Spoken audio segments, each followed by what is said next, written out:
Lewis will lead us in the Pledge of Allegiance. Pledge allegiance to the flag of the United States of America and to the republic for which it stands, one nation, under God, indivisible, with liberty and justice for all. Be seated and My daughter is here, so just I'll introduce her during announcements. My daughter. okay, am I on here? Yeah. Okay. Just go ahead. All right, in the form of announcements, we've had someone on our staff has exited into another career, I believe, and we got a new hire. Would y'all like to introduce the new hire? Yes, sir. Ms. Evans is going to do that for us. Okay. Good morning, Commissioners. Lauren Evans on behalf of staff. I would like to welcome Braden Smith. He is our new attorney in the legal division. He was clerking for a year last year, and he graduated from LSU Law. Okay, stand up there, Brent, so we can see who you are and you got it. I'd like to recognize Commissioner Scametta for an announcement. Good morning, everybody. I would like to have everybody meet my daughter. She's in the back row by John Shirley hiding, but my daughter Elizabeth, she is a entering third-year student at Pepperdine Law, and she's here visiting.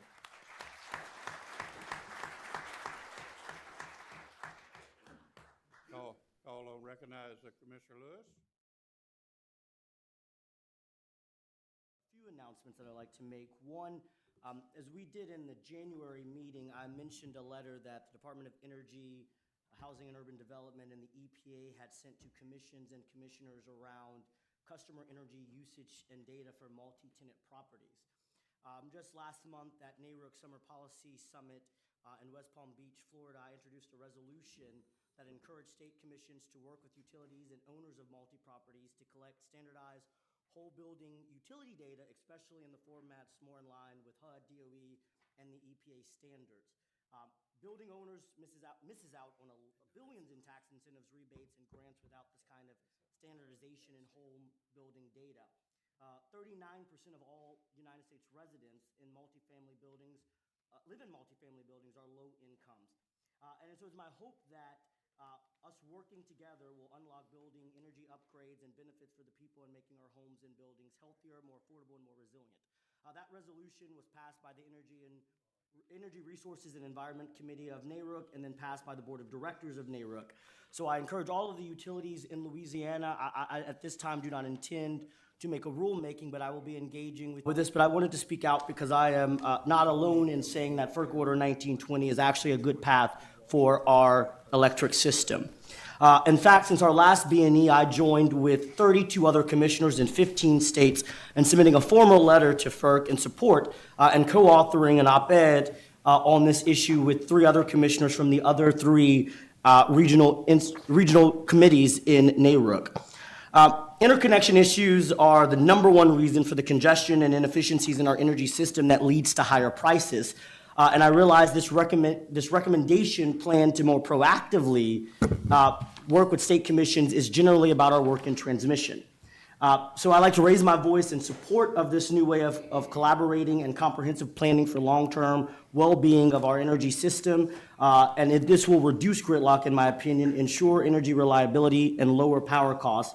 And so I strongly believe that FERC's new order thoughtfully provides a framework for us to do so. And so I just wanted to put in the record my support and thank Chairman Willie Phillips and former Commissioner Allison Clements for their vote in support of FERC Order 1920. Thank you, Mr. Chairman. Any other announcements?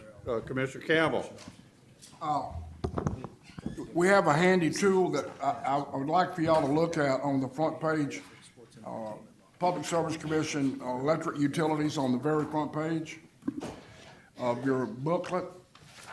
I'm alarmed. The average cost of utilities this month in Louisiana is on 1,000 kilowatts is $125, 12.5 cents. One of the companies I regulate at $1.40, 14 cents, $140, 14 cents. SWEPCO gets the trophy this day. I got the highest utility rates in the state of Louisiana.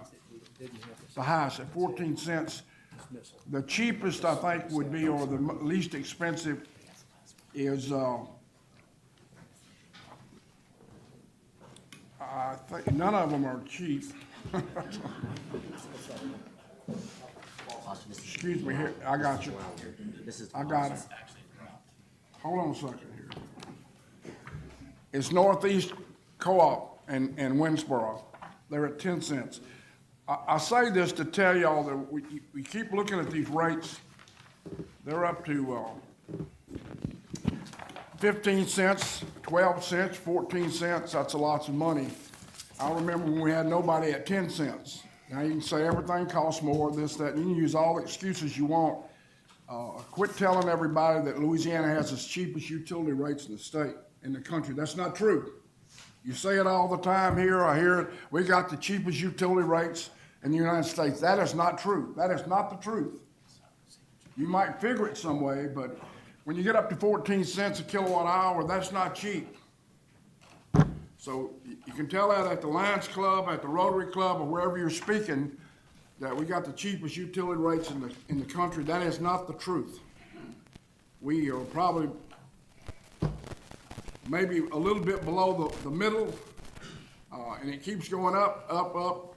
People in the summertime are using more electricity, as you know, and it's a hardship. We talk, Mr. Lewis talks about poor people a lot, a whole lot. Well, that's good, but poor people hurt the worst. They're the one that make the least and pay the high bills. So maybe this is just a wake-up call, but look at this. Every month we get this. Brandon puts it in there every month, and he can tell you what the utilities you regulate, you can tell you exactly what people are paying. And it's not cheap anymore. That's all I got to say, Mr. Chairman. Okay, any other announcements? Okay. We do have, want to let everyone know that shortly after our June meeting, a face that everyone saw in the audience and saw his beard passed away, Mr. Dwayne Bailey, who was a general manager for Concordia. Great guy. I don't know how many of y'all got to know him, but I'd speak with him with hours. He actually worked for the co-op for 31 years, started as a construction worker and moved up to the general manager. So Dwayne will be missed. I know about the Concordia folks for sure. Yeah, I think we have Concordia representative here. I see a gentleman in back there. And give our regards to all the folks up in Catahoula Parish and Saul and across your land. Also, I want to welcome all of our tow truck drivers. Looks like we got a few here. If you're with a tow truck outfit, raise your hand. Let's see who they are. Okay, all right. So I think y'all care about the relationship with us, and we're going to try to do our best to make everybody happy.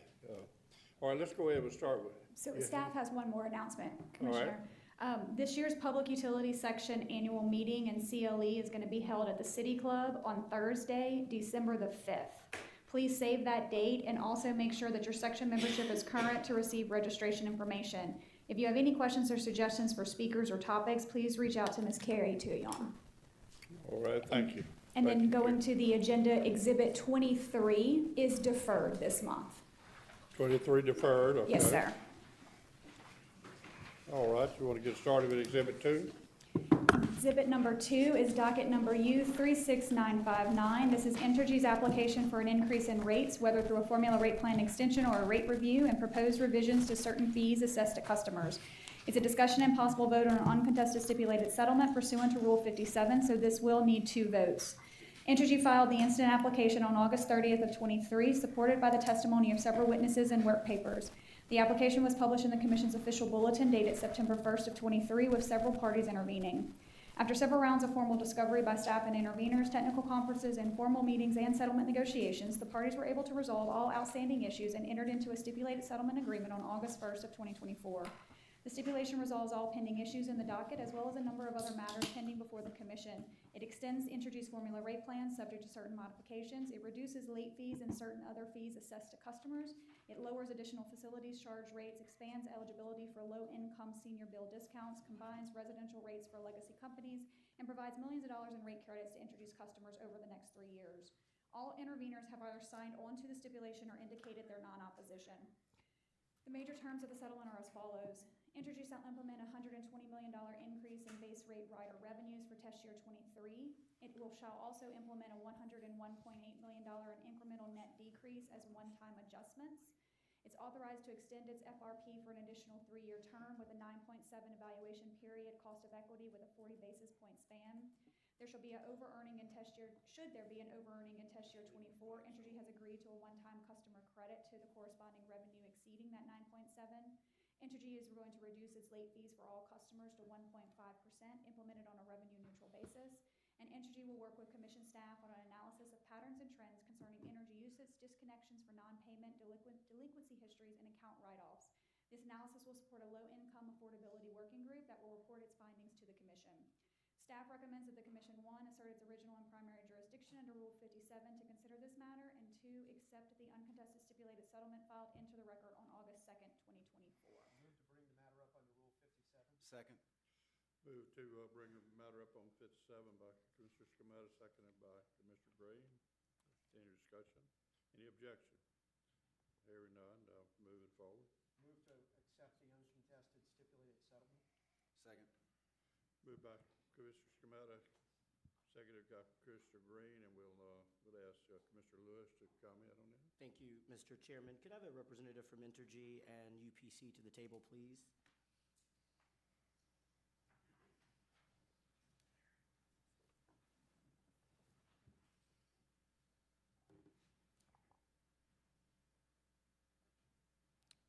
Came ready, Mr. Hand, I see.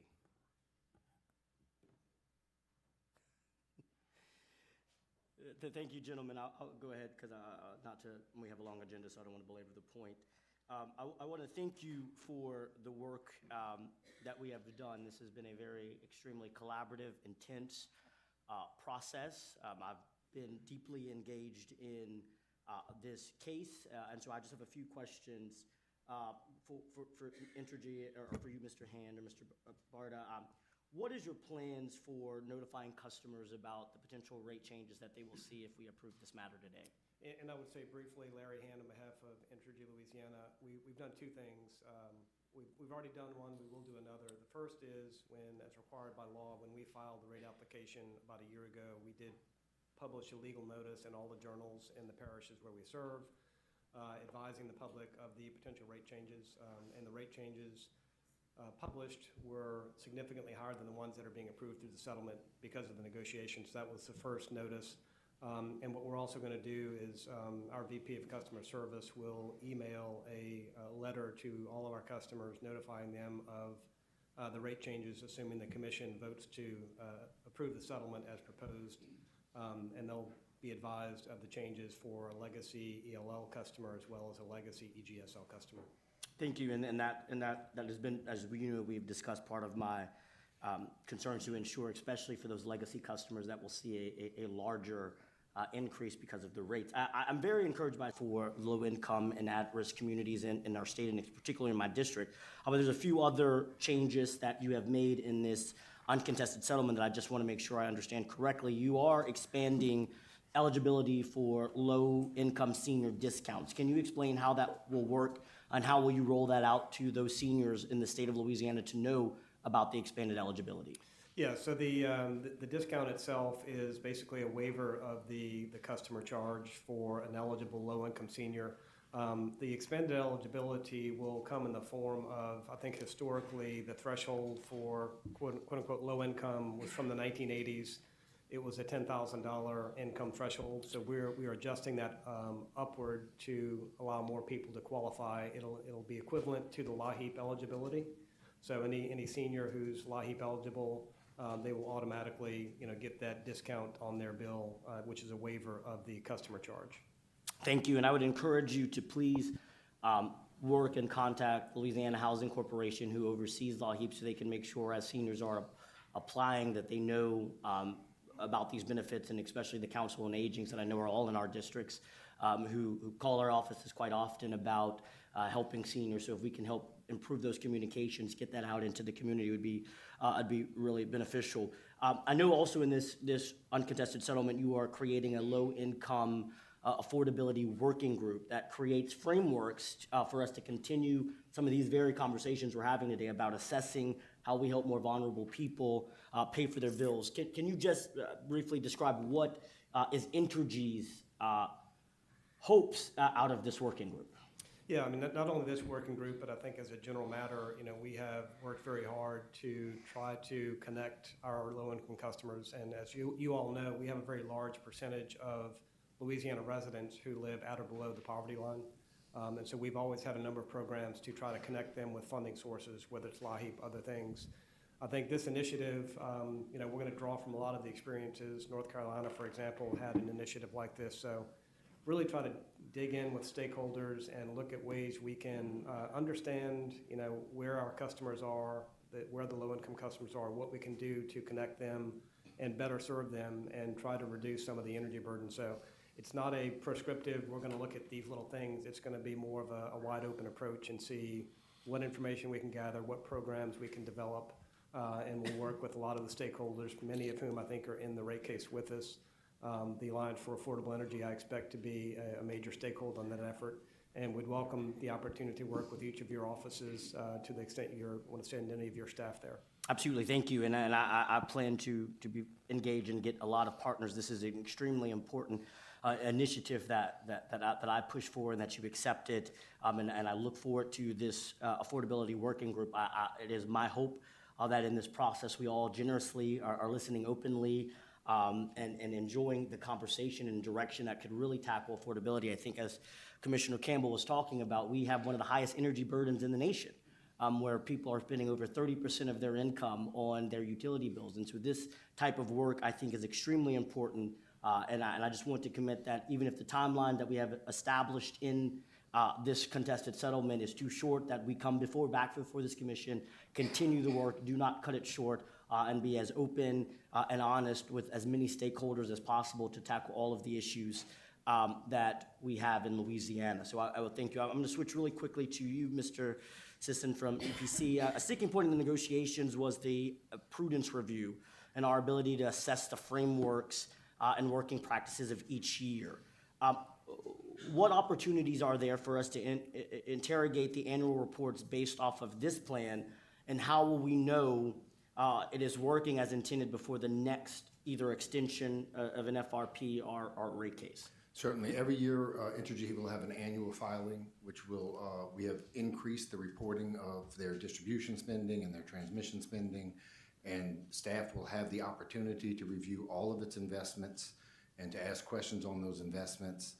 And, staff and Entergy haven't always agreed on the finality of the FRPs, but for now, we're agreeing that staff's reserving its rights to look at those further in future rate cases, and we'll have that argument as we move forward. But we have the right to look every year, and we will be looking as the filings are made. Thank you. I know one of the major places we were looking at was depreciation rates. So can you explain how we arrived at that $15 million figure for depreciation? Certainly. So Entergy had asked for an overall increase in all their depreciation rates.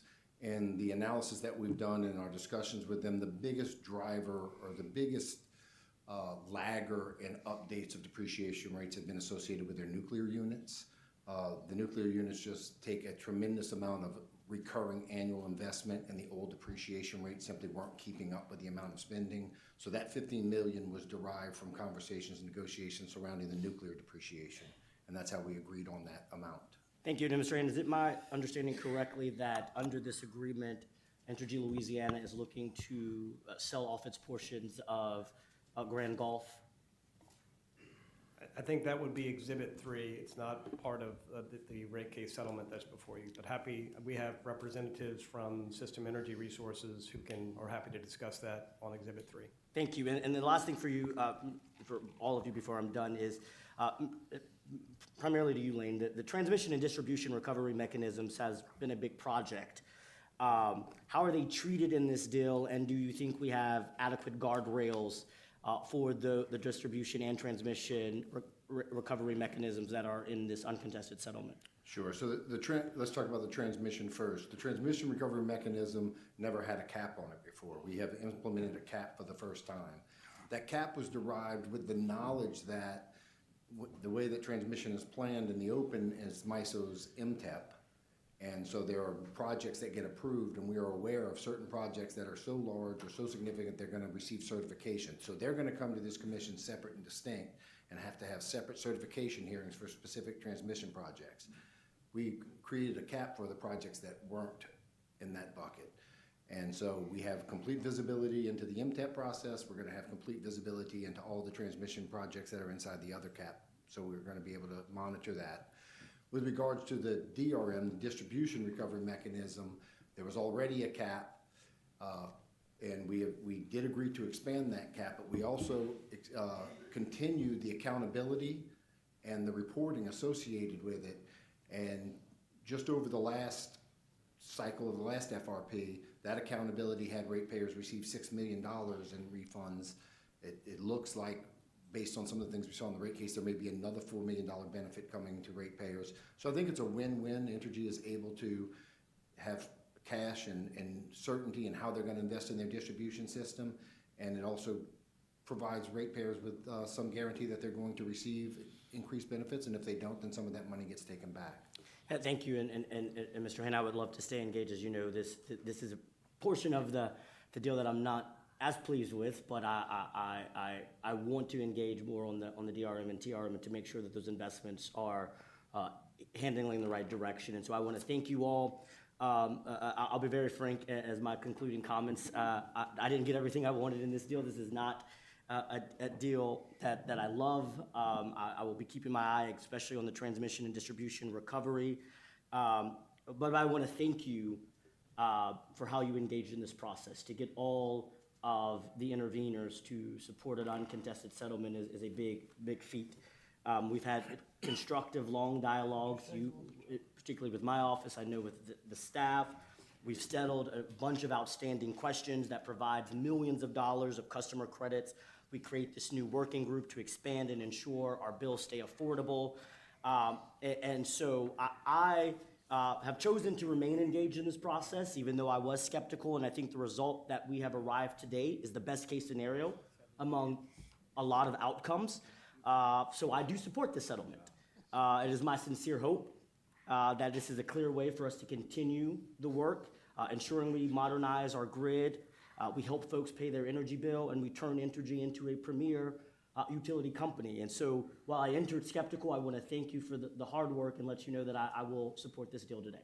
Thank you, Mr. Chairman. Thank you, Commissioner. I would just say that we started this process, the negotiation, many miles apart from the staff, interveners, and I want to thank everybody because we listened to the commissioners, we listened to the other parties, and continued working until we got to where we are today, which I think is a fair and balanced outcome for customers with a lot of new customer protections, but also provides certainty for a rate construct for Entergy so that we can continue to make the investment y'all expect us to make to benefit our customers, whether it's distribution, transmission, generation. So we thank all the parties because there were 8 interveners, staff. It took a lot of heads getting together and figuring this out. So I want to extend your thanks to the other parties involved as well. Mr. Hand. Just to be clear, any of these suggestions in remodeling some of our rates will come before us for a vote before we'll apply that. Isn't that true? Yeah, so what's being approved today, I hope is being approved today, is the initial rate change that will occur in September of this year. There may be some other rate changes depending on Exhibit 3 approval. Those would occur probably in the first quarter of 25. But as Mr. Sissing explained, every year going forward, we will look at the test year revenues and expenses, file a report, staff will look at it, interveners will look at it. That will come back to you for future approval. So it is a formula rate, but it's subject to your review and approval as well as staff's. All right, any other discussion on Exhibit 3? Hearing none, Exhibit 3 is approved. Exhibit 2. That was 2. That was 2, yes, sir. I'm sorry. Yeah, I have a 3 Two. question. Correction there. Okay, now we move up to Exhibit 3. Thank y'all. Yes, sir. You can stay. I would say y'all might just, yeah. Larry. just stay. Okay, Exhibit number 3 is a decent amount of FERC dockets. It's FERC docket numbers EL 18-152, EL 17-41, EL 18- Ms. Bowman, Yes, hold sir. up just a second. I'm sorry, I need to recognize Commissioner Campbell. Oh, I'm sorry. Mr. Chairman, just a suggestion, or I'm asking, is there any way we can bring, some of these items up that's gonna be heavily, contested or argued? And a lot of people here are waiting on it. Is there any way we could bring up 24? Now, I've discussed all that. I think we'll just follow the agenda we have right now. I think, just to be clear, 24 is the actual Southern Spirit docket. I think you're just asking to bring it up after this. Yeah. As one of the contested dockets. I would like to bring it up because there's lots of people here. It's gonna be very controversial. It's gonna take a lot of time. I don't wanna wait 2 hours to bring it up and people be here at 1 o'clock arguing. That's what I'm saying. Mr. Chairman. Well, I'm okay with that, other than if we could take up the tow issue first so we could clear the room. I think that might move out fairly quickly. Yeah, what number is towing? That's Towing- Exhibit 5. It's 5, so we So- have, yeah. Let me say something, please. If you don't mind, Mr. Chairman. Go ahead. I don't mind the towing deal. I understand that. But then can we take up 24 after the towing? Yeah, I think, Okay. is up, any objection? with no, that? Okay, let's do 5 and then 24. We'll do We 3. need to do Do 3, 3 since 5, everyone's and then already. 24. Yeah. Okay, Yeah. 3, 5, and 24. Sounds Okay, good. That's fine. all right, yeah, if we clear the towing out, get everything worked out, I think we'll have places for people to sit. all right. Okay.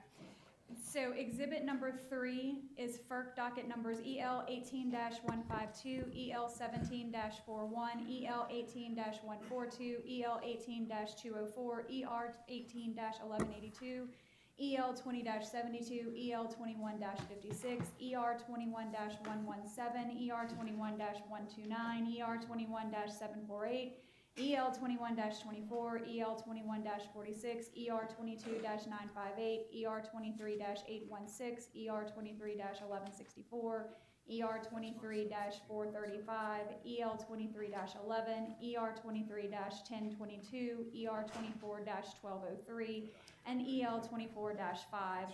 This is a possible executive session to discuss litigation strategy pursuant to the revised statutes and a discussion and possible vote on a proposed SERI Global Settlement and SERI Retail Term Sheet. The SERI Global Settlement, if approved, would resolve all outstanding issues in the aforementioned dockets that are pending contested proceedings at the FERC and in the United States Court of Appeal, except for FERC docket number ER 22-24. This global settlement is an agreement between Commission staff and SERI to a black box refund from SERI to Entergy Louisiana in the amount of $95 million, inclusive of FERC interest, which will then flow to its customers. This amount represents Entergy's allocation percentage of the Grand Gulf output of approximately 16%. Entergy Louisiana has already provided $19.5 million in credits to customers, leaving an additional $75.5 million in credits due to customers. Should the Commission approve this global settlement, staff and Entergy Services entered into a SERI retail term sheet, which provides the mechanics and the retail treatment for the additional credits to flow back to customers. The SERI retail term sheet indicates that Entergy will provide an annual credit of approximately $25 million for 3 years to retail customers through formula rate plan, as further described in the stipulated settlement in Commission docket number U36959. Staff recommends that, in addition to the refunds, Entergy agrees to divest all of its Grand Gulf capacity and associated energy under the UPSA and its additional percentage of Grand Gulf capacity and associated energy it purchases from Entergy Arkansas to Entergy Mississippi as soon as possible, currently projected to be in January of 2025, after all of the regulatory approvals are obtained. Upon divestiture, neither Entergy Louisiana nor its customers will be required to pay the cost of the Grand Gulf capacity and energy and will not be subject to FERC jurisdiction over Entergy Louisiana's Grand Gulf purchases. Staff recommends that the Commission accept the SERI Global Settlement, accept the SERI Retail Term Sheet, and instruct staff to move forward with filing the appropriate documents seeking dismissal of the appropriate proceedings and seeking approval of the same. Mr. Chairman, I move that the Commission accept the SERI Global Settlement. Number 2, accept the SERI Retail Term Sheet. And 3, instruct the staff to move forward with filing the appropriate documents, seeking dismissal of the appropriate proceedings, and seeking approval of the same. A second. I do have a question. Motion by Commissioner Scametta, seconded by Commissioner Green, and Chair recognizes Commissioner Green. Thank y'all for your hard work on this. What assurances do we have there will be no more Enron math when it comes to Entergy's tax approach and how that gets sent down to customers? Again, Larry Hand on behalf of Entergy Louisiana. I am joined by Andrea Weinstein, who represents System Energy Resources. But your question, I think, generally is regarding some tax strategies we have used over the years, and I want to be clear, we have deployed those with great success in collaboration with the commission to provide tax savings for customers. And I think the framework we have, working with Mr. Sissing, we have a framework that if we do any more, there's an appropriate sharing of those benefits with customers. That's kind of baked into the retail settlement. So I don't want to say we will never try to make tax deductions within the confines of the law that benefit our customers. But what I commit to you is we want to do it in a transparent way with the commission so that we all go in arm in arm about what are the risks and the benefits and sharing of those benefits with customers. So I don't know if that answered your No, question. it does. I'm just really trying to get away from the ratepayers having to pay $1,500 an hour legal fees when we have a disagreement with y'all's tax strategy. So if we can, on the a priori, say, be transparent about a tax strategy that's mutually beneficial, then that seems to, in theory, avoid the aftershock of $1,500 an hour employees. We 100% share that objective, and I think that is one of the benefits of both of these settlements, is it avoids ongoing legal fees for both the commission's representation and ours, so we concur. Lane, is there checks and balances? Yes, there absolutely is. With regards to Siri, of course, there's an agreement to dispose of Siri, so none of the tax issues that occur there. Circling back to the docket separate and distinct that you just voted on in the rate case, we have built in prior notifications and we have built in default sharing percentages so that we have to be told and we all know going in what the sharing percentages are going to be, unless they want to propose something else, which they're free to do, but they have to disclose it and then they have to propose it. So is the language such that they just have to tell us they're going to kick us in the face, or they get to ask us, hey, can we do this tax strategy? Well, no, so they have the right to do the tax strategy, then they have to notify us, and then the majority of the benefits inure to ratepayers. So Okay. that's the That's a default condition. position. That is the Okay. default position. Okay, I want to recognize the work of Mike Fontham and Dana Shelton on this Siri case. Thanks for helping us bring this to a close, and we're going to all move on, all come here with a fresh, new books and all the challenges, so thanks again. Any other questions? Hearing none, is there any objection to approving Exhibit 3? Hearing none, Exhibit 3 is approved. Thank you. Thank you, Commissioners. Thank you. Now we'll go to 5, is that right? Yes, Okay, sir. we're going to move over, jump forward, go to 5. Exhibit number 5 is docket number R35595. This is the Commission's review of the schedule of prescribed rates and requirements for towing and recovery services in General Order dated August 5th of 2016. It's a discussion and possible vote on a second interim rate request by Towing and Recovery Professionals of Louisiana at the request of Commissioner Scremetta. It is staff's understanding that the Towing and Recovery Professionals of Louisiana Association is seeking a second interim rate request from the Commission. Staff has not received any additional information regarding this requested interim nor support for the requested increase. At the January 2nd, 2022 B&E, the Commission authorized a 15% increase on the towing and recovering rates. And during this interim timeframe, staff has been working with the TRPL, including conducting a technical conference and informal meetings to receive the requisite information needed to conduct a rate analysis and recommend a permanent rate increase for the non-consensual towing and recovery rates.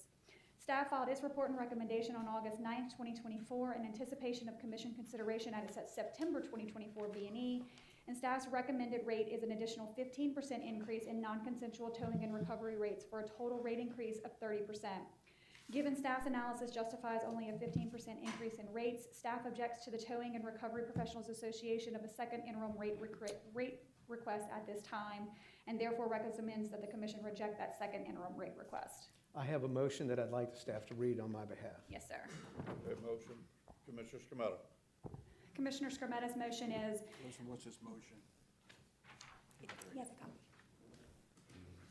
I don't have a copy of it with me, but if you read. Yeah, so Commissioner Scremetta's motion is, based on staff's recommended rate increase filed into the record on August 9th, 2024, I move that we implement staff's recommended 15% increase to the current towing and recovery rates.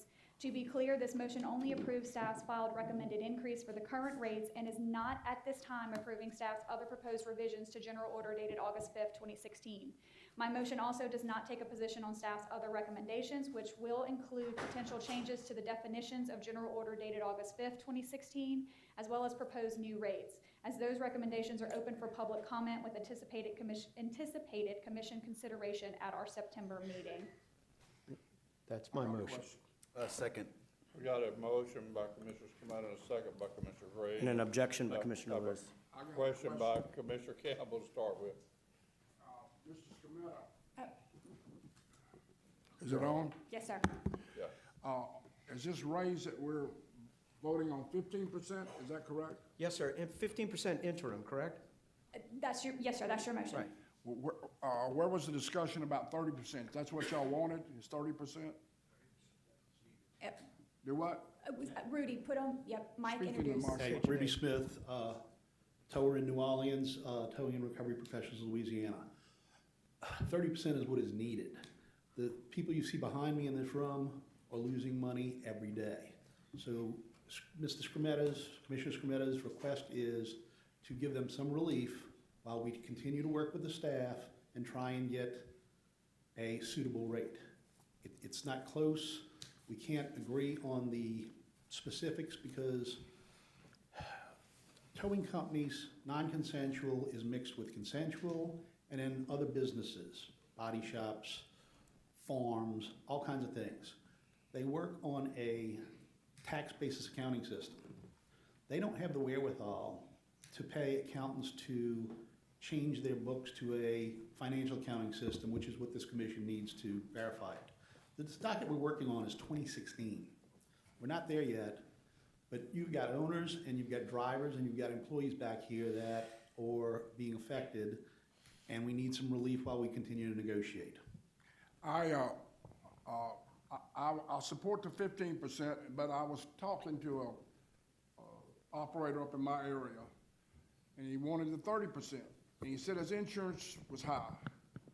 I listened to him, a very nice fellow. I listened to him, but insurance is high for everybody, not just towing operators. So if that was the argument that we have to give everybody a raise because of insurance, car insurance is high for everybody. Home insurance, you can't buy the insurance. Nobody wants to write it in the state of Louisiana. But I can support 15%, but I cannot support 30%. If this is for 15%, I think it's fair. I can support that, but not 30. Commissioner Campbell. Yeah, Commissioner Campbell, I know you've been in the insurance industry, and yes, I'm sympathized with everybody's insurance predicament. Homeowners are getting a percentage increase yearly. These gentlemen behind me, his insurance has tripled in the last 5 years, I 3 can times. understand that. Thank you. Thank you for supporting. Mr. Lewis. Thank you, Mr. Chairman. Mr. Smith, I want to thank you for meeting with my staff and discussing this issue, but I'm going to be very blunt. Getting a motion 5 minutes before the meeting for a 15% increase on my consumers, I can't go with. This is not how this process should work. We had a docket filed. We have asked for data requests. I've asked the staff to pull this data request that was sent to all on December 10th, 2021. Could someone from staff tell me how many responses did we get from this data request?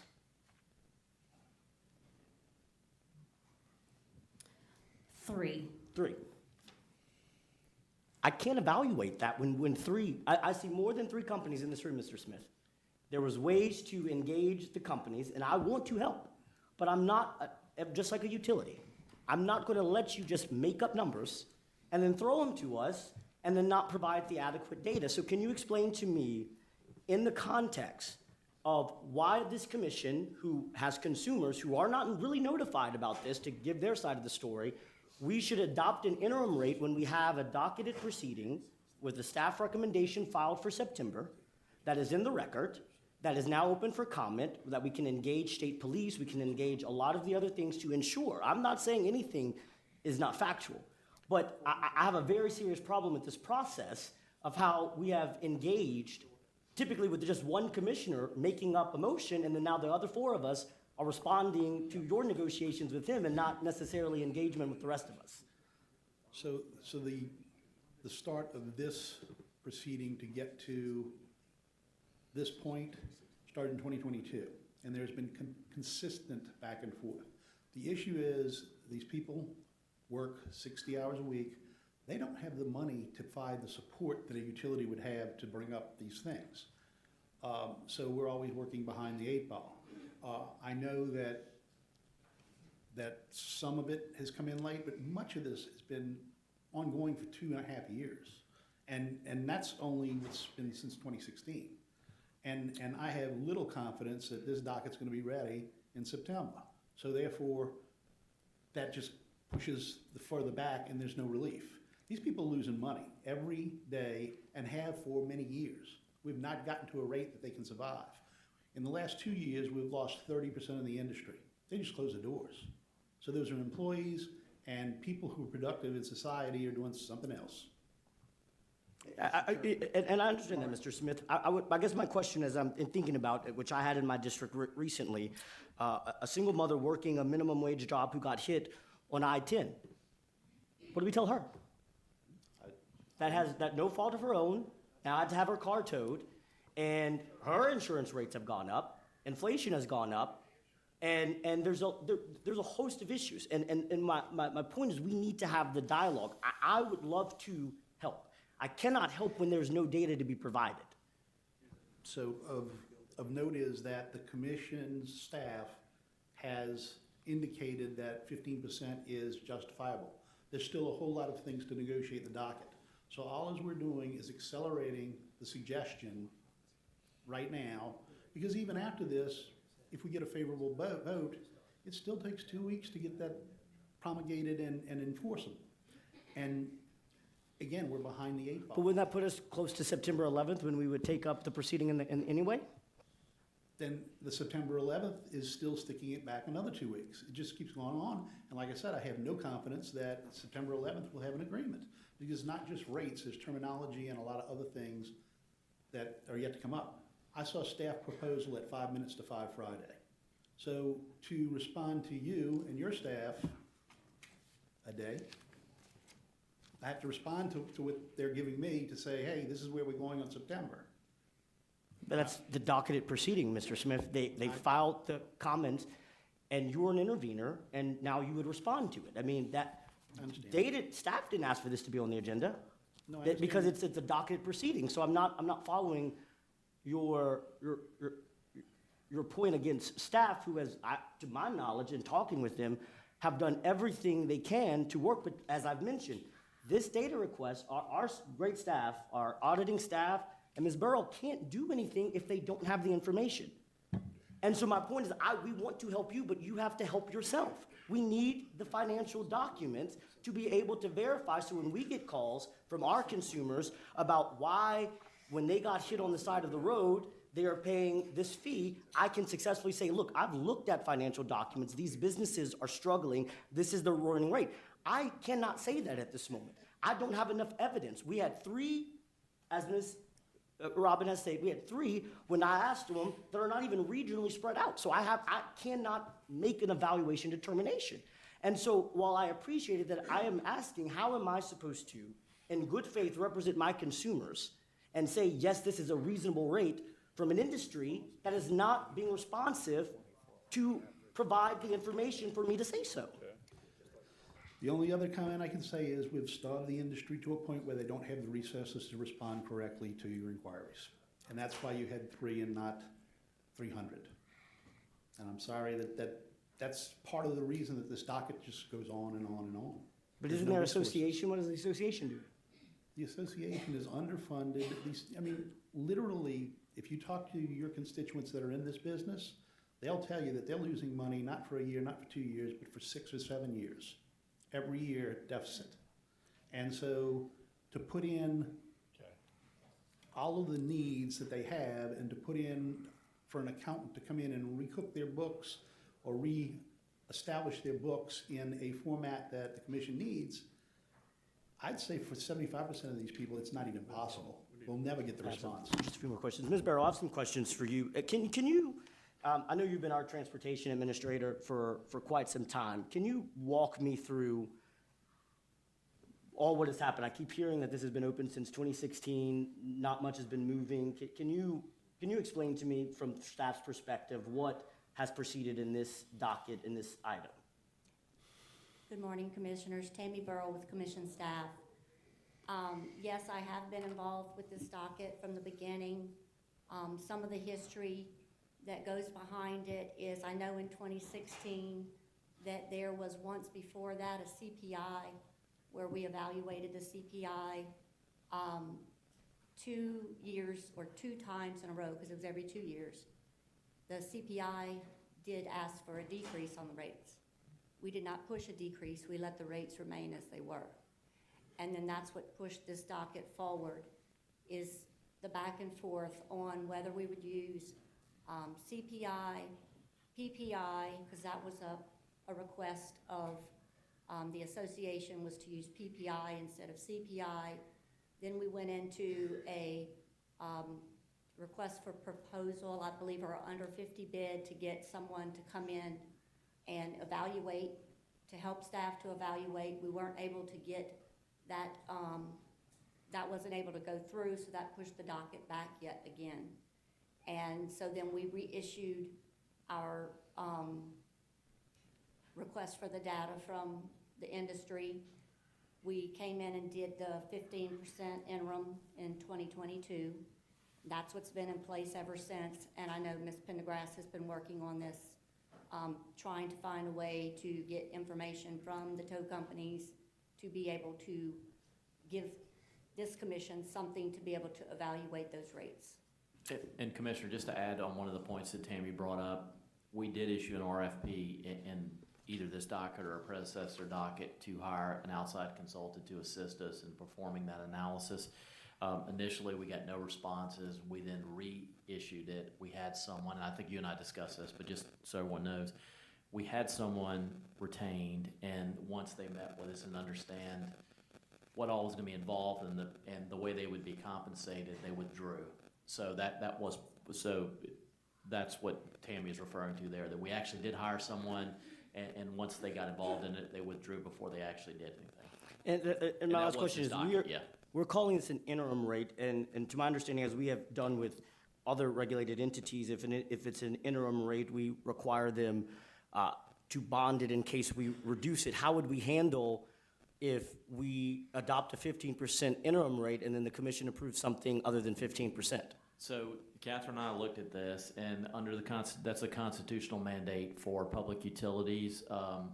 It does not apply to towing because it's a public utility requirement. If, as you mentioned, a water or electric company comes in and asks for interim rates, they're required by the Constitution to put up a bond. There is no such requirement for transportation companies. Okay, thank you. Commissioner Campbell, did you have something else? Yeah, I had a question. When's the last time y'all had a rate increase? We had an interim rate increase in 2022, 2022? but at that time, it was not enough. Well, People were losing money then, and we just didn't catch up. 2022. How much do you charge? I know you got different charges, but say that you tow my car in, how much do you charge? So I'm in an urban area. Our average minimum fee now is probably $165. 165, and you want to go up 15%. That's consensual. That's if I tow your car. The regulated rates are in the docket, and it just depends on the parameters on each case. So how much is it? Catherine's got those, Commissioner. She can read it out with the 15%. Well, I have all of them, and actually, Ms. Burrell put this together, but this is just a standard scenario. Okay, It's a car towed using repositioning equipment from private property on a Saturday and retrieved from the tow company the next day. So say you go to a football game, you park illegally, you get towed. That's a non-consensual tow. The current rate for that is $276.12. If the 15% increase is approved, it would go up to $317.32.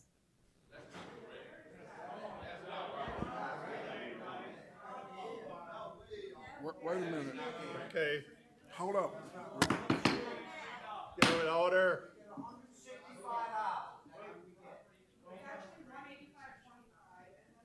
Okay, Ms. Bowman, All right, Mr. Chairman. we have order.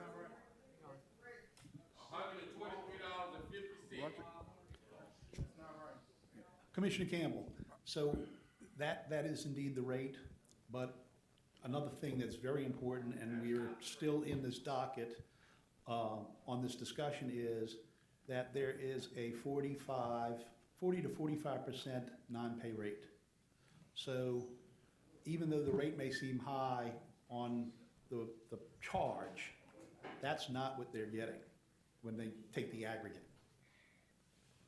I think Somebody you need to needs to explain this. about what you're talking about the Somebody's saying $165. I hear that. Tell me about that. That's the differing fees, right? Catherine's example was one out of a major of different scenarios. Okay. You take a scenario and put it in the definition. But understand that whatever this commission's rate schedule is and set as, that's not what these people are getting. They are getting a 40+%. Rudy, can you hold on Non-pay. 1 second? Guys in the audience, could you please stop? The transcript and the live feed cannot pick up anyone speaking if you guys are talking in the background. I appreciate it. Thank you. Go ahead. Thank you. So the issue, so one of the issues is, and it is a reoccurring issue in discussions with staff, is that we have to account for that 47% no pay. And it is, Well, let me ask you something. Every business have money they can't collect. That's just part of it, you know? But why don't you collect the money? Why is it, you're towing somebody's car, you take it to your place, you're telling me some of them don't pay you and get their car back? no, they don't receive the car back. But what's happening on these no pays is the value of the vehicle is not worth the fees, and they abandon it, or they don't have it licensed, or they don't have it insured, or for all kinds of problems, they just cannot get the car. And so, and not only that, You keep the car, correct? well, it multiplies. And then you charge them so much a day for keeping the car. Right. There you go. But so much a day. All right, gentlemen, I can't do this if you all keep it up, please. Mr. Chairman, I have a question for Rudy. Wait a minute, hold on. Commissioner Campbell, you through? So we have to store the car because they didn't pick it up. So by the time we go through the state process, the legal process to get a permit to sell or dismantle, then we can get rid of the car, is averaging 175 days. That car is kept in insured, secured storage. I gave a document to staff 4 weeks ago, possibly. We're paid on 14% of our storage days. Now, that is only looking at my books, but they're representative. If I'm wrong by 50%, so they get paid on 20% of their storage, there's a lot of money spent in that storage. And one-on-one, if any commissioner or any staff, I can pick apart each thing and explain to your satisfaction why. It is definitely, the fact of the matter is, they're losing money. And the reason why 30% of the industry's gone is they finally just shut the doors and said, I'm not losing any more money. And you're telling me what you stated earlier is that a lot of your cohorts here are dropping out because they can't afford the insurance, this, that, and the other. Is that what you're saying? That is correct. Tell that guy to. Yeah, hey, do if me a someone favor. wants to Be speak, quiet please for a fill while. out a card and come to You, the the microphone, blue shirt, otherwise we'll be have to quiet. clear the room. I'm trying to get to the bottom of this. What you're saying, you're losing participants in your business. Yes, for example, and I won't name them just because of it could be embarrassing. There is a gentleman who's not here today who closed his doors about 2 weeks ago. He closed his doors when his insurance was due. He's not coming back. He probably had 10, 12 employees, but it's happening every week. Mr. Chairman? Commissioner Schmetto?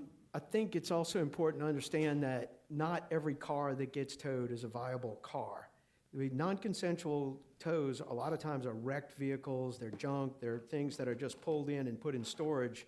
And when they get around to getting through this 180-day period, they've got a $10, $20 thing they send to the scrapyard, but they've got all the costs associated with storage. So, this particular issue is just really, when we look at it with CPI originally with Tammy, we should be looking at it at PPI, because CPI, just like bread, milk, eggs, PPI is dealing with fuel, insurance, and other issues, and it's a higher rate of dealing with looking at inflationary causes. And, I looked at this with Rudy, and the metric on McDonald's alone shows between 2019 and 2024 that McDonald's prices have gone up 142%. So I think what the important thing to do, and I think that we've had plenty of discussion on this, I think we should go ahead and I think the votes are there to move this forward, to do the 15% as an interim, according to my motion, to get this matter moving forward. But I do think it's not an unburdensome request to the industry to ask you guys not only to work individually, but to work with the guys to get the data and the information to us. But the other thing I want to ask is, instead of going outside of the staff, is for Brandon to try to figure out if we want to bring in an intern, if we want to bring in a designated staffer, to put them to work, to gather data, and to work on this internally, so we don't have to go outside and hire somebody and try to put that cost onto the industry. Because, again, they're not a multi-billion-dollar electric utility or gas utility or whatever. And these are a series of independent business people who can't share the burden and the cost of what we would approach as a typical type of assessment. And I think we can get there if we look at this. We talked about, even Rudy and I talked about trying to go to universities and getting an economics student to study it. But at the same time, we could ask for a university to send over a grad student to come in here and work the project for us. But again, we've got to get the numbers from you guys. And the ones who are providing numbers are great, and the ones who aren't, get the guys who are to work with the guys who aren't, and work through a mutual action to get us the information. That'll help us get to a permanency. But in the meantime, I would like to go ahead and call for the vote. Let's move this matter forward. Let's get us down the road. And I'm sympathetic to the issues you've got, because I know that a lot of times you end up with a bunch of scrap that you're not going to get paid back for, but you're paying the insurance on and all the costs associated with it, and the property taxes on your storage yard and all the other things, but you ain't getting your money back for what you did as a service, a lot of times ordered by the police to go do. So I understand that that's another issue of them dropping costs on you from the state police as well. So these are issues that we've got to deal with, but in the meantime, we need to move this matter forward, get some revenue moving into the industry, and let's kind of get us into a position where we can take it to the next step and try to find a way to balance this off, because a lot of people don't think about the difference between consensual and non-consensual tows. What you do in consensual, and that's totally different. You're making a contract with somebody. Non-consensual tows is a public service to deal with the issues either addressed by law enforcement or abandonment or all the other issues we have to deal with. And that is an effective public service that we have to deal with, and we've got to find a way to manage the costs associated with it. Okay, we got a So, motion that's it. by Commissioner Scametta, seconded by Commissioner Green. But Is any- Commissioner, we do have several yellow cards. I don't know if everyone still wishes to speak, but you have the opportunity to. If they do, I would recommend maybe limiting to 3 minutes or so, just so we can get through, because there are Okay, several. I didn't realize you had some Yes, cards, sir, okay. we have several cards. Want to call those up? Rudy, do you want to talk to them and see what they want to do? Want to take a minute? So, industry members, I would ask that everybody stand down on today, and we will work really hard with staff to try and get to the next meeting.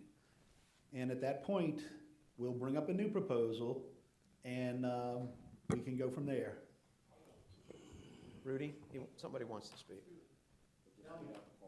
So, If you filled out a card, let us know your name when you get up here, and we'll put it up. Got to say it in the microphone. Just got to say it into the microphone, Mr. please. Joyner, did you fill out a card already? Yes, ma'am, I did. Oh, I got it, thank you. And then hit the button, make sure the green light comes on. My name is Haley Joyner. Some of the PPI information you asked for, because I had short notice on this, I was able to gather from the Federal Reserve. The numbers in the report are incorrect from what I see. The one that they used, I'm holding in my hand, from January of 16 until Monday is a 26% increase. I'm sorry, it's a 27% increase. From January of 20 to 24 is a 26% increase. In this report, it shows us at 144, which was a number that dropped dramatically in July, turned around and spiked right back up to 151 as of Monday. I've gone through a lot when I could to try to look at through some of this stuff on these numbers. The reference to consumer price index, you know, fuel is up 80-something% on the consumer price index, and I get all this stuff off the Federal Reserve. Truck costs. You know, I got a truck that we bought in 20, turned around and ordered the exact same truck, identical to it, I received in December of 23, is up 47% on cost. I did the same thing on one of our heavies. It's 49% increase on cost. Also, another thing that I would like to, that you had asked about was our participation in this. TRPL is a board representing most of us. I am a board member on that board, so they represented us. The staff only asked for 3 or 4. We were all willing to do that. And when it come down to it, they only wanted 3 or 4. I have several people I polled before I walked up here that agree with me. We were ready to do more than just 3 or 4 people. So that's all I got. I just wanted to know that I just want to make a comment, may I? To everyone, thank you for coming. I believe in not a democracy, but a representative republic. I just want you to know your voice has been heard and being heard, and this will be an ongoing solution to the problem of economics and our government. So we will continue to work with you. To Commissioner Lewis's point, the more information that we can get, and if y'all can streamline your financial reporting, then we can help y'all more. To agree with you, the PPI from 2020 to now is 22% increase, and the PPI increase from 2016 to today is 35%. So I think we're not quite where y'all need to be yet, but if y'all can let us vote on this, I think we can get you a 15% bump until we can figure out, based on the accuracy of the data that y'all provide, what is a fair right for y'all to earn a reasonable rate of return for a service that we very much need in our society. So with that, I'd like to proceed with a vote and continue to work with y'all. Okay, any other discussion here?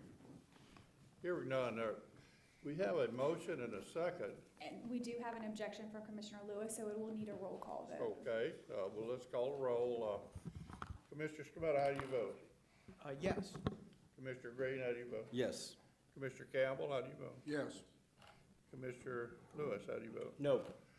Chair votes yes, so it passes 4-1. Thank you, gentlemen. Thank you. And Rudy, get with me when you can, okay? Yes, sir. All right. If y'all parked illegally, it's on you today, okay? Mike. Don't go towing nobody. Yes, sir. On 24, we're taking it up now. Yeah. I would like to start with that because it's all in my district. Okay. If everyone could leave the room quietly and efficiently, it would be greatly appreciated. We're still in our meeting. I hope y'all feel that it's 4-1.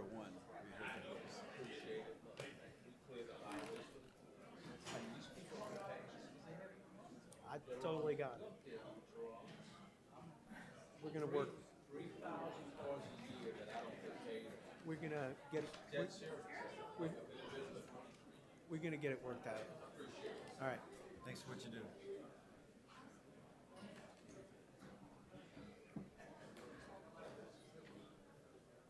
Okay, let's clear the room, Do a please. three-way parlay with Mike about Foster leaving after this.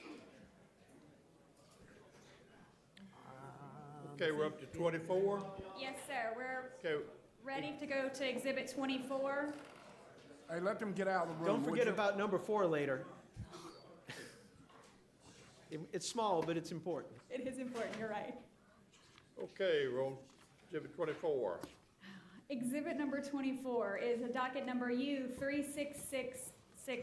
It's Southern Spirit Transmission's request for certification or in the alternative exemption of the Southern Spirit Transmission Project pursuant to the Commission's General Order dated October 10th of 2013, which is the transmission siting order. This is a discussion and possible vote on a final recommendation of the ALJ. Southern Spirit filed its certification in front of the Commission pursuant to its general order for a transmission project including a 324-mile high-voltage direct current transmission line that will traverse Louisiana from the Texas border to the Entergy, Mississippi's Wolf Creek substation in Choctaw, Mississippi. The project will connect the Electric Reliability Council of Texas with the CERC Reliability Corporation and MISO. Numerous affected landowners intervened, and also intervening were Clico Power, LUS, ELL, and MISO. A 2-day hearing was held on December 20th and 21st of 2023. A proposed recommendation was issued on May 16th of 24, and after consideration of exceptions, a final recommendation was issued on June 5th of 24. In summary, the ALJ concluded that Southern Spirit meets the definition of a transco, making that the Commission's transmission siting order applicable to Southern Spirit, consistent with the Commission's intention to retain its jurisdiction over transmission siting. Further, Southern Spirit is not exempt from the transmission siting rules, and Southern Spirit has subjected itself to Commission regulation. The ALJ further concluded that Southern Spirit has met its burden of proving that the project is in the public interest, given that it is a merchant transmission project and that will, upon obtaining all necessary regulatory approvals, increase transmission capacity on the electric grid, and therefore provide an opportunity for utilities to lower the cost of electricity to their ratepayers. The ALJ found that the cost-benefit and ratepayer impact analysis was inapplicable to Southern Spirit since they are a merchant transmission company with no captive ratepayers. Landowner opposition included the failure of Southern Spirit to conduct the aforementioned analysis as well as the burdens on their property from the project. The ALJ found that the landowners' concerns regarding burdens on their property are not jurisdictional to the Commission. In accordance with the transmission siting order, the Commission does not consider or approve a specific parcel-by-parcel routing of a proposed transmission facility.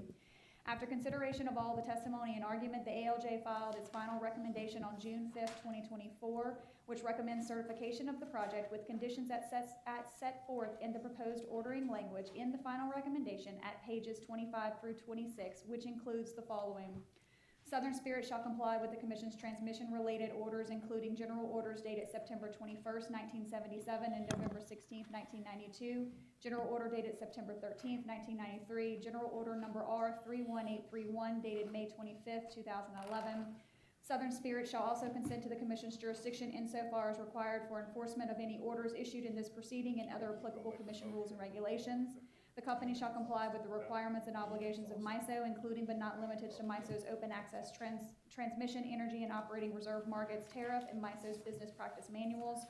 Southern Spirit shall solely bear all cost of MISO interconnection studies. The company shall also solely bear all cost of any additional or different facilities necessary for a reliable connection with MISO.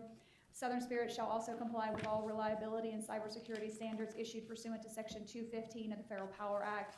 The company shall also provide the Commission with a copy of all regulatory approvals or denials associated with the project. Any regulatory commitments contained in other regulatory approvals shall be incorporated herein if applicable. And Southern Spirit shall notify the Commission before the start of construction and provide regular reports on construction progress. I also have a motion by Commissioner Scarmetta. Mine is I think Commissioner Campbell's is a primary. Yes. Mine's a substitute. Excuse me. Yes.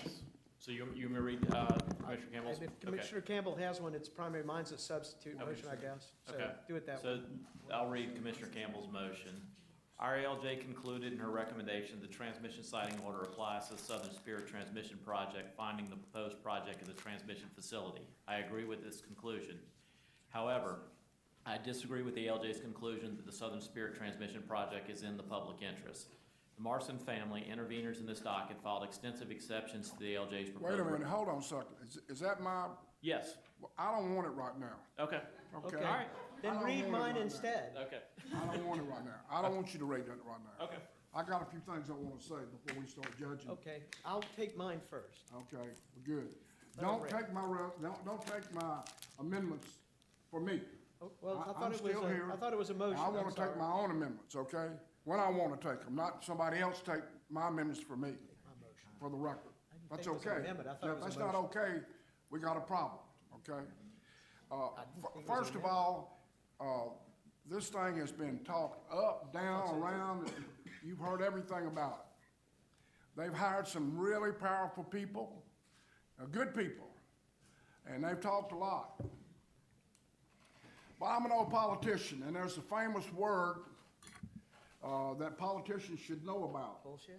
When you're shaking hands with people and you're talking to people, you ask them, can you vote for me? You know what the most famous word there is? It's a compound word. But I'm a Republican. That means take off. There's a lot of us. But I'm a Democrat. Okay, right. That means it's all over. When you're talking to people and you think you're doing good, when he puts that word "but" on you, it's all over. Well, they got a famous word they're using in here in this whole discussion. You know what that famous word is, Emery? May. May. Y'all don't forget that word may. We may bring some power to Ringgold, or Rayville, or Delhi, or Tallulah, or to Monroe, or to Manning. We may. I said, well, tell me where it's going to be. We may do that. Now, when people tell you, I like your butt, I got the picture. You have the picture. But when you guys are spending $2.3 billion, and all you can tell me, and that's the ALJ say, they may bring some power to Louisiana. May's not good enough for me. I got the picture when I'm campaigning, and the guy says, I like everything. Well, you know, I did this and I did that. Yeah, you did that, but that was the right thing to do. You did the right thing. Well, can you vote for me? No, I can't, Mr. Campbell. But I'm a Republican. I got it. But I'm a Democrat. Well, all this money's been spent, and all the lobbyists been hired, and all the patting on the backs and buying the steaks and all that. I got all that. Y'all doing a wonderful job patting on people on the back and taking them out to eat and doing all that's great. I got it. I know how it works. Y'all get an A+ on lobbying. A+. All of it ain't true, though. Because I was in a meeting where they said all the police juries are for this. I represent all these police juries. Every one of them, 8 of them. And we had a lobbyist, I'm looking at you right now, Emery. When you told me in a meeting that the police juries were for it, well, guess how many calls I've got from a police jury member? And there's 8 of them, and maybe there's 10 of them on each one. That's 80 people. Guess how many calls I've got? As I say in the country, nary one. Nary one. 0. You had a meeting in Red River Parish or DeSoto Parish, and you're telling me about these police juries, and that's right in my next door. None of them called me and said, you know, I want this highlight. We want it. I hadn't had one. Now that's something, isn't it? I represent the whole, let me tell you, it represents, it goes across the Sabine River, it goes across the Red River, goes across the Washita River, and then crosses the Mississippi River. 4 rivers just crossing. I hadn't had one police juryman tell me they hadn't passed a resolution, maybe they got one, I don't know, but they never sent it to me. And I'm the Public Service Commissioner for North Louisiana. Hadn't heard a word. Now we did something a little special. The ALJ said that she could find need and necessity. She did that without asking for any of the stuff that you put other people to. Mississippi's looking at it. They're doing all kinds of discovery. How in the world did we have a project, $2.3 billion? This might be the largest line that's gone through Louisiana ever. Maybe not. Maybe the one going across the Mississippi River is bigger. I asked Mr. May about that. I don't know if it is or not. Energy's got a bigger line. He didn't know. He said maybe they do. This is a huge line that will be there forever. And they ain't going away. It's 180 foot wide. Now there's some talk about, well, there's some rich people up there in Mr. Campbell's district that don't want it. That's true. That's true. There's some rich people that don't want it. But there's some poor folks that don't want it too. They don't want it either. I had a guy call me from Bastrop. He was all upset. He said, Mr. Campbell, I heard the Public Service Commission is gonna let this line go right through. I said, well, I'm not. He said, well, I hope you don't. I got 80 acres, 60 acres, and my wife and I got this property, and we want to stay here, and we want to give it to our grandkids. Everybody in there know what 60 acres look like, or 40 acres? Take 180 foot and go right through the middle of it. See how that makes you feel. You know, we got a company from Canada, California, energy going to Texas to help Texas. But the guy up there said the line's going right through him. How do you think that makes him feel? Well, I know how it make me feel.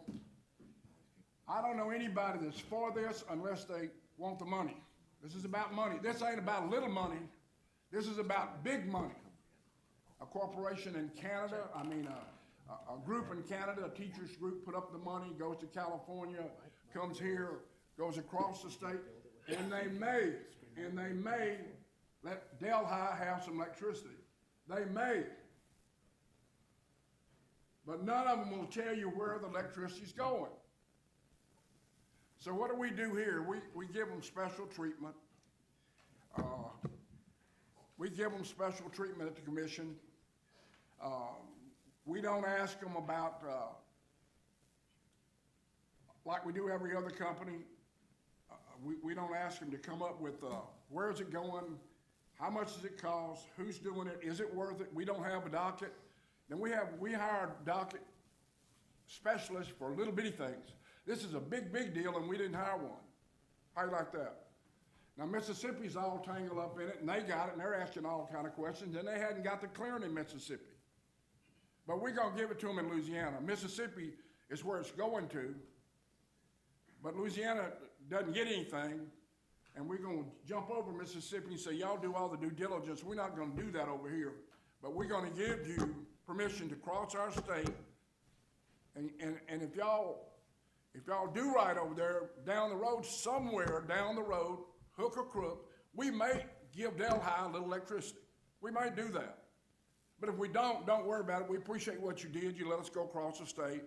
And now we can tell everybody we hooked up Louisiana for it. Go tell Texas or Mississippi tomorrow, hey, it passed Louisiana. They let us across. Come on, let us cross. Do what we got to do in Mississippi.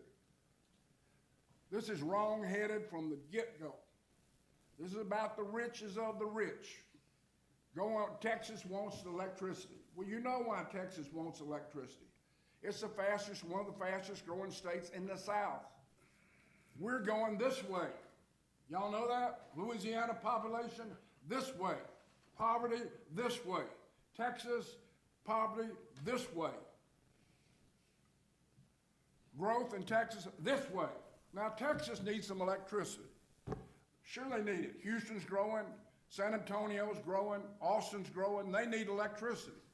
So how do they do it? Now, we'll do it, and we'll switch it from DC to AC, AC to DC, or whatever we got to do. We'll go across Louisiana.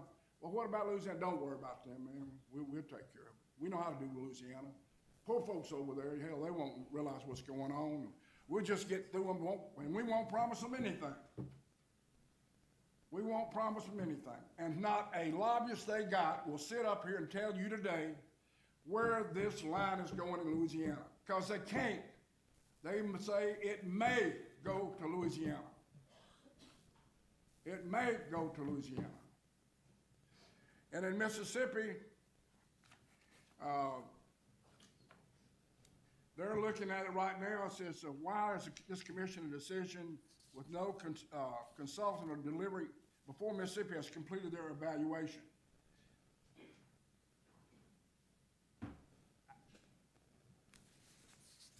Why are they making an exception for Southern Spirit depart from the commission's precedent, ignore the requirements of their own sitting order to issue a public interest finding for a project that does not serve a single customer? Well, what kills me about this deal, I first called Brandon when this came up talk. First thing Brandon told me, oh, we don't have any jurisdiction. He had the religion. We do not have the jurisdiction because you told him we don't. We don't have it. I got to digging around with it. I said, Brandon, that don't sound right. You mean this thing's coming across the state of Louisiana? We don't have any jurisdiction. That's exactly what they wanted to hear. So they came to the commission, and the commission said, we don't have any jurisdiction. Put you behind the 8 ball right off the bat, rather than saying, hey, let's look at this thing and let's let's hire a consultant, and let's really look at it, let him ask all the questions. I don't know all the answers, I'm not that sophisticated. I'm listening to lobbyists, and lobbyists are getting paid by the company. You got the picture? I'm listening to lobbyists are getting paid by people from Canada, and the lobbyists is all for it, and the lobbyists are getting a big check. Old Foster ain't getting anything, and the folks that's going across the 40 acres, they ain't getting anything unless their property's wrong. And then the legislature passes a law. You think that would do it. You know what they wanted to do first? They wanted to take your property, condemn. They wanted those rights, be able to do that. But the legislature in their wisdom said, no, you can't do that in Louisiana. It wasn't a real close vote. What was it, Brandon? 90-something to 5 or 10 or something. It was an overwhelming vote in the legislature not to let this company take your property for this high line when they did not provide 1 kilowatt of electricity to Louisiana. The legislature just did that. Now, you thought that would have stopped them. No, that didn't stop them. Well, why wouldn't it stop them? How are you going to go across the state if you can't take people's property? Well, we might have another little trick. We might go to FERC, or we might get it declared an emergency, some kind of right-of-way. You know, this has been heavy, heavy lobbied for some powerful people. And I know they do their job, and I know they get paid, and I understand that. But you think about all the little folks, you the little folks, man, that come on and join me. I've been with you. You think about all the little folks from Logansport all the way up Lake Providence up that way. A lot of little people. Everybody don't have a big river bottom farm. I got one, but everybody don't have one. I ain't for it. I wouldn't be for it coming through my farm. And that guy up at Bastrop, Louisiana, Bastrop Rams, you heard of them, they won the state championship 2 or 3 times. Blue and white, that's where my wife's from, Bastrop. He's got a little bitty place like this. Called me, Mr. Campbell, and said the Public Service Commission said they're fixing to let them take our property. I said, well, that's not true. Keep your shirt on. We still in the fight. And then in Wynn Parish, it goes right through Wynn Parish. Y'all know who Wynn Parish is. That's where Winfield is, home of 3 governors. I'll give you a little history lesson this morning. Pine trees. Timber companies own most of the parishes, big timber companies. But there's some small people there that have farms, and you're going right through them. They're not for this. They're not for it. And you cannot look yourself in the face and say, well, we're going to have some power in Winfield. We're going to have some power in Rayville. Or we're going to do something for Tallulah. Or we're going to do something for Oak Grove. Or Jonesboro. You can't say that. You won't say that. None of you will get up here today and tell me we will have power in a town. Give me the town. You can't do that. It's just like that guy says, I can't vote for you, Mr. Campbell, because I'm a Republican. But you know about that. This is worse. I may. Well, Mr. Lobbyist, yeah. How you doing today? I'm fine. So you want to put this across the state? Yeah, I see. Well, Mr. Lobbyist, let me ask you a question. Show me one place that you're going to deliver power. Oh, you can't? Now, Mr. Lobbyist, does that mean you want me to believe you and you're representing a Canadian company coming out of California with plenty of money? Mr. Lobbyist, you really want power for Texas, is that right? That's where the money, you know how they used to say, the gold's in their hills? Well, the gold in their hills is in Texas. It ain't in Louisiana, it's in Texas. Texas is growing, they need power. This is a scheme to give them power across us, and we don't get a damn dime out of it. Now, he's gonna say we're gonna build a station here. That, you know, when they build high lines, I'm sure you know all about it. There's lots of construction going on, but once they leave, they spray the lines to keep the weeds from growing up. You can't build a house under them. You do know that, don't you? When they got 180 foot coming across your place, it's over with. That is dead, over. It's just, you got it. So this thing goes across my area completely. And I know a little bit about it. I've been up there a while. And like I say, I hadn't got one police juryman ever call me and say, we gotta have this. And I'm surprised. But the word here today is just like I told you about somebody trying to vote for you. Boy, when you're doing good, you think you're going to the store and everybody's shaking their hand. How you doing? How you doing? How you doing? You're doing good. Until that man tells you, I like your butt. When he tells you that, it's over. It's all over. You can leave. I like your butt. This is the same thing. It may have some power here. Well, whereabouts? Give me a town. Well, I don't know that, but it may. So I hope that we turn this down. I think this, I don't know how this woman, in her wisdom, the judge, how she says that you don't have any need and necessity, or she said, and grant them the authority. I don't know how she does that. I think her judgment's upside down or wrong-sided, however she does that. She says it's under the commission, but there may be need and necessity. There may be. She can't tell you either. So anyway, if you can't tell, I'm not for this. I'm not for it. I'm not even doubtful. I think it's a bad deal, bad precedent, and we have something coming right after this. We'll correct this, that if they come across the state of Louisiana, they will have to come to the Public Service Commission. I won't have to call Brandon and ask him. He will give me the rule that says that we have a rule that if it comes across the state of Louisiana, it has to come before the Public Service Commission. I had hell getting that out when we started talking about this. Okay, we had a discuss, an You want me opinion to from. finish, you want me to read your motion now? Yes. Okay. All right. Oh, now it, Okay. okay. Okay, so kind of I'll start back at the beginning. It says, our ALJ concluded in her recommendation that the transmission siting order applies to the Southern Spirit Transmission Project, finding that the proposed project is a transmission facility. I agree with this conclusion. However, I disagree with the ALJ's conclusion that the Southern Spirit Transmission Project is in the public interest. The Marston family, interveners in the docket, filed extensive exceptions to the ALJ's proposed recommendation, pointing out several issues with the ultimate public interest finding. While the final recommendation attempts to address these exceptions, it does not address those concerns sufficiently, and accordingly, the Commission should not find that Southern Spirit has shown this project is in the public interest. Accordingly, I move as follows.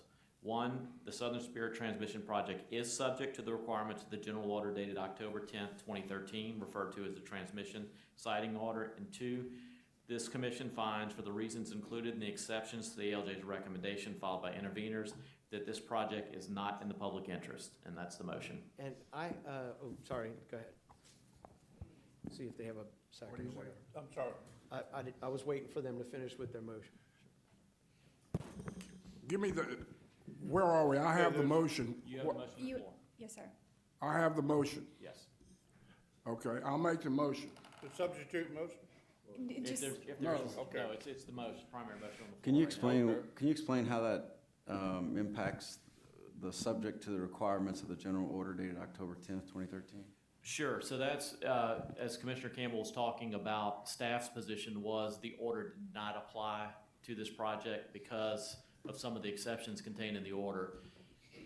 Southern Spirit, when they filed, said, we're gonna come in under the order, even though we think an exception might apply, and the ALJ said, I believe the order does apply. So that's what the first portion of the motion is, saying that our order as it exists now does apply to this type of project. So if the substitute motion passes, what does that do to the original? we don't Wait, have a I haven't heard the substitute substitute motion yet. What was the thing? Oh, you his just motion, the read? primary motion. This is Yeah. primary. Oh, that's the primary motion? Yes. So is his motion to pass it with these two or to not pass it? It's to say, yes, our order does apply, but I disagree with the ALJ that this is in the public interest. So it votes against the project. Votes against the Okay. project. And I'd like to offer a substitute motion. So we got a Well, we- substitute but we motion need to to- recognize Commissioner Scametta.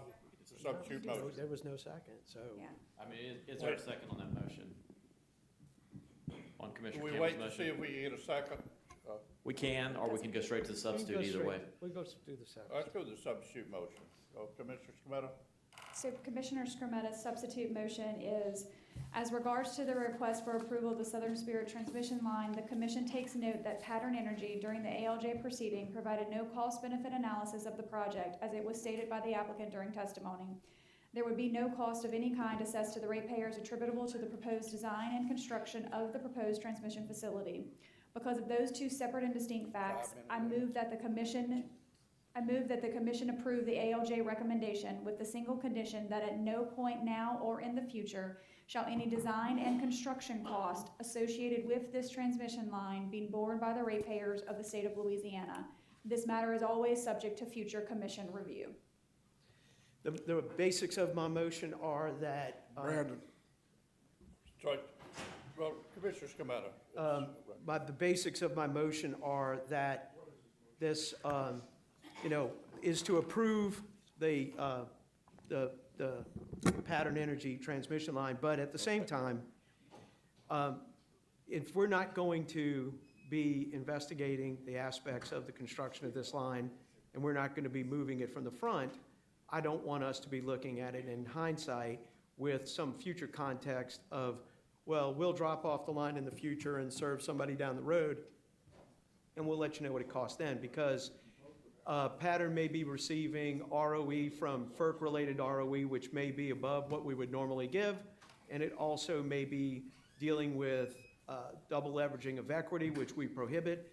And so I'll leave it up to the future on that, but until such time as the commission would take it up again to allow for a cost recovery, that they would be prohibited from recovering any costs on this transmission line from the ratepayers, but to go ahead and allow for an approval of them to go forward from the commission. But Chair recognizes Commissioner Lewis. I believe you second, did you second that motion? I'll second Commissioner All Lewis, right. but can I have a representative from Southern Spirit? Southern Spirits, come up, Just please. two simple questions for you All right. regarding this. I want to speak on the motion. Okay, well, this is in order, just hang on. Commissioner Lewis, got a question for you. Commissioners Kyle Marino and John Grenton, Marino Cantrell Law Firm, on behalf of Southern Spirit Transmission LLC. Thank you, and regarding to the motion that I've seconded from Commissioner Scrumetta, could you potentially produce a cost-benefit analysis in the this early in the project? No, because at this point, we have no cost. That would come, and I think from what he was saying, that I agree with that. That would come if some utility in Louisiana subscribed to the line, and then at that point, you could analyze the cost benefit. And so that's when you support what you made a motion for. So that's when you would Don't infer what I'm thinking. Okay, well, I hope I stated it the way it was, but. No, what I'm thinking is that the company can't put any cost for this line on the public. Now, the commission can make a future determination on it. But at this point, it shall not put, and this Commissioner Campbell knows the difference between shall and may. Right. That it shall not put any cost for this transmission line on the ratepayers of the state of Louisiana. Now, the commission can always bring any matter up in the future on its own, but it just, because they're not going to go through a process, which is the normal process that we would subject Energy or CLECO through or anybody else, that they cannot put these costs on the ratepayers. And I'm not in favor of standing in the way of them building this transmission line, but that's not anything that I haven't told you from the beginning of this, Kyle. That's correct. And that I've actually suggested carving it in granite, that the ratepayers wouldn't be paying for this line. And I think that this line is highly speculative, because I know that your company's building them across, I think, New Mexico and Arizona and California, and trying to move power from one area over to California on those lines, and you're basically using it as transitory power. But, if you're looking at moving power into Louisiana later and doing other things, well, that's your problem for later. But one of the things I want to make sure is that Louisiana ratepayers aren't going to do it. We're not going to get charged for any of this. Now, as far as, the legislature has protected the Louisiana landowners in this situation, you can have, we've discussed this with the Solicitor General, and, we see where they are on this. But at some point, you can't just go take people's property, and I doubt that this becomes a FERC-related, expropriation. I think that, you're going to end up having to buy right-of-ways, and just like you would have to buy any other right-of-way. But I do think because of the highly speculative nature of where it's going and who it's going to, and I think I heard a description of every town in North Louisiana, and this thing's gonna look like a zigzag step shot a pair of pants, that, the one thing I can guarantee through this motion is to the ratepayers of Louisiana would be protected from the cost of a multi-billion-dollar transmission line and high undetermined rates of return that might be awarded by the FERC that we would not award to this company. So until such time that, something happens, I want protections for our ratepayers. And we framed it up like that, and the company does have 3 of these transmission lines in operation. Another one, the Sunzia project, that is in construction. That's a 580-mile line, and they have not taken anyone's property that didn't want the line. And as Commissioner Scremetta said, under the new, the laws that's been changed, they can't do that. Okay, with this hold up, we still got Commissioner Lewis, this is his time right now. He borrowed some from, Mr. Meta, all right. Go ahead. Thank you, Mr. Chairman. Going back to the questions that I was asking. So if a cost-benefit analysis can't be produced this early in the project, at what point would one be eligible, or you believe you could do a cost-benefit analysis? Well, the cost-benefit analysis would only come if there was a cost to Louisiana. And again, unless No cost. down the line, Louisiana Utilities subscribes to it, there won't be. And that's when you would go through the And the reason we can't process. do a cost-benefit analysis, we've itemized and, made clear what the benefits are. We have no cost to compare them to, and we won't unless a Louisiana utility comes in and subscribes to the capacity, in which case they'll be before you. And then you'll consider whether the acquisition of it through a power purchase agreement is, the most reliable, least cost option. Thank you. And as Commissioner Campbell mentioned, we do have a citing order later on the agenda. So you are willing to comply with the rules if they change and there's a new requirement that you need to do? Yes. Okay, thank you. When you say, this could be considered like an airplane flying over Louisiana, that's, we don't control this airspace. I think airplane pilot might look at it that way. Commissioner Green, you're next. Yeah, so do we have any idea when Mississippi might vote on this? They have a different process, but they do have, and we have a gentleman back here who can give more detail on it. But within a couple of months or something like that, they have a, whatever level of hearing they have. Well, as long as you want my attention, a couple months fits into that. Because I think I like his second motion, but I think this is a little premature. So I'm not necessarily a no, I'm a not now. If you show me that Mississippi has approved it, MISO has approved it, and there's a viable pathway. So far, when I've asked about a viable, like what's the pathway of this line, all I get from the various excellent lobbyists is, I assure you there's a potential pathway.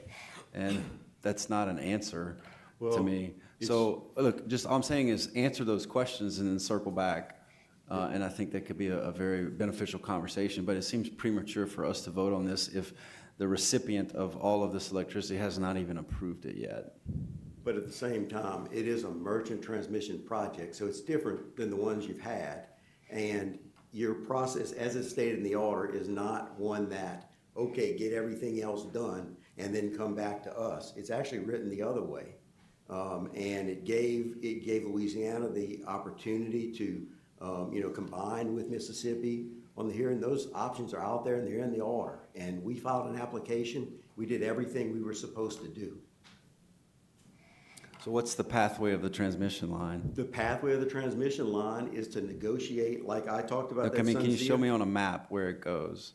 Yes. No, where it's like, it's already, landowners are okay with it, this is approved, everybody's on board. They've signed on about 46%. They don't have all landowners on board, so that will likely change. But again, you guys approve a corridor. You don't, and Ms. Bowman said, you don't approve a parcel by parcel routing. So that's not what you do, and that comes after your approval.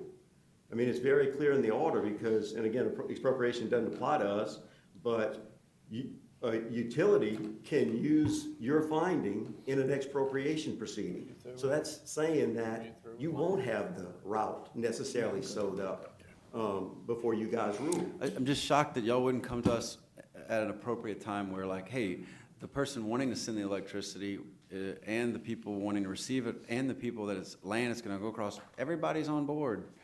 That's like a 5-minute, 5-0 vote. And I wasn't here in 2013, so I don't understand why we have to approve the concept and not, we do that all the time where people come in and say, hey, this is approved, everybody's on board.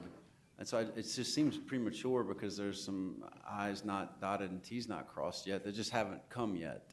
Well, my answer to you on that is that your order provides the other path, and that's the one we took. And I would say that if we waited that long, that someone would complain that we didn't do what we're supposed to do, because we're supposed to come in advance of that, and that's what we did. We filed it in February of 2023, working hard and continue. So your response to why we don't stick to a more logical order of procession is because of the 2013 order? I wouldn't state it that way. I'd state that you have to seek compliance with the orders that you issued until you change them. And we did some things that weren't required in the order. You know, we let all the landowners know about this filing. That's not required. We did it because it's done in Mississippi and the company thinks it's the right thing to do. So it's not like we didn't do things that weren't in there, but I mean, if you have an order that says, hey, you come in advance and you do this, and I think that would be presumptuous of us to say, hey, we're not gonna do it like that. So does the 2013 order, maybe you can update me on that, does that say they can't do it in a different procedural order? They have to get approval? And Catherine were just talking about this, my appreciation of the 2013 order, and I didn't work on it, but that order was, or the rulemaking was opened about the time a lot of our utilities were getting ready to join an RTO. And the concern there was you could have large transmission projects approved by the RTO, MISO, and the company come in and say, well, MISO's approved this, so you have to give me cost recovery. And it was for the commission to preserve jurisdiction kind of at the front to prevent an Energy or CLECO from coming in and saying, well, MISO already approved this, so you got to give me cost recovery.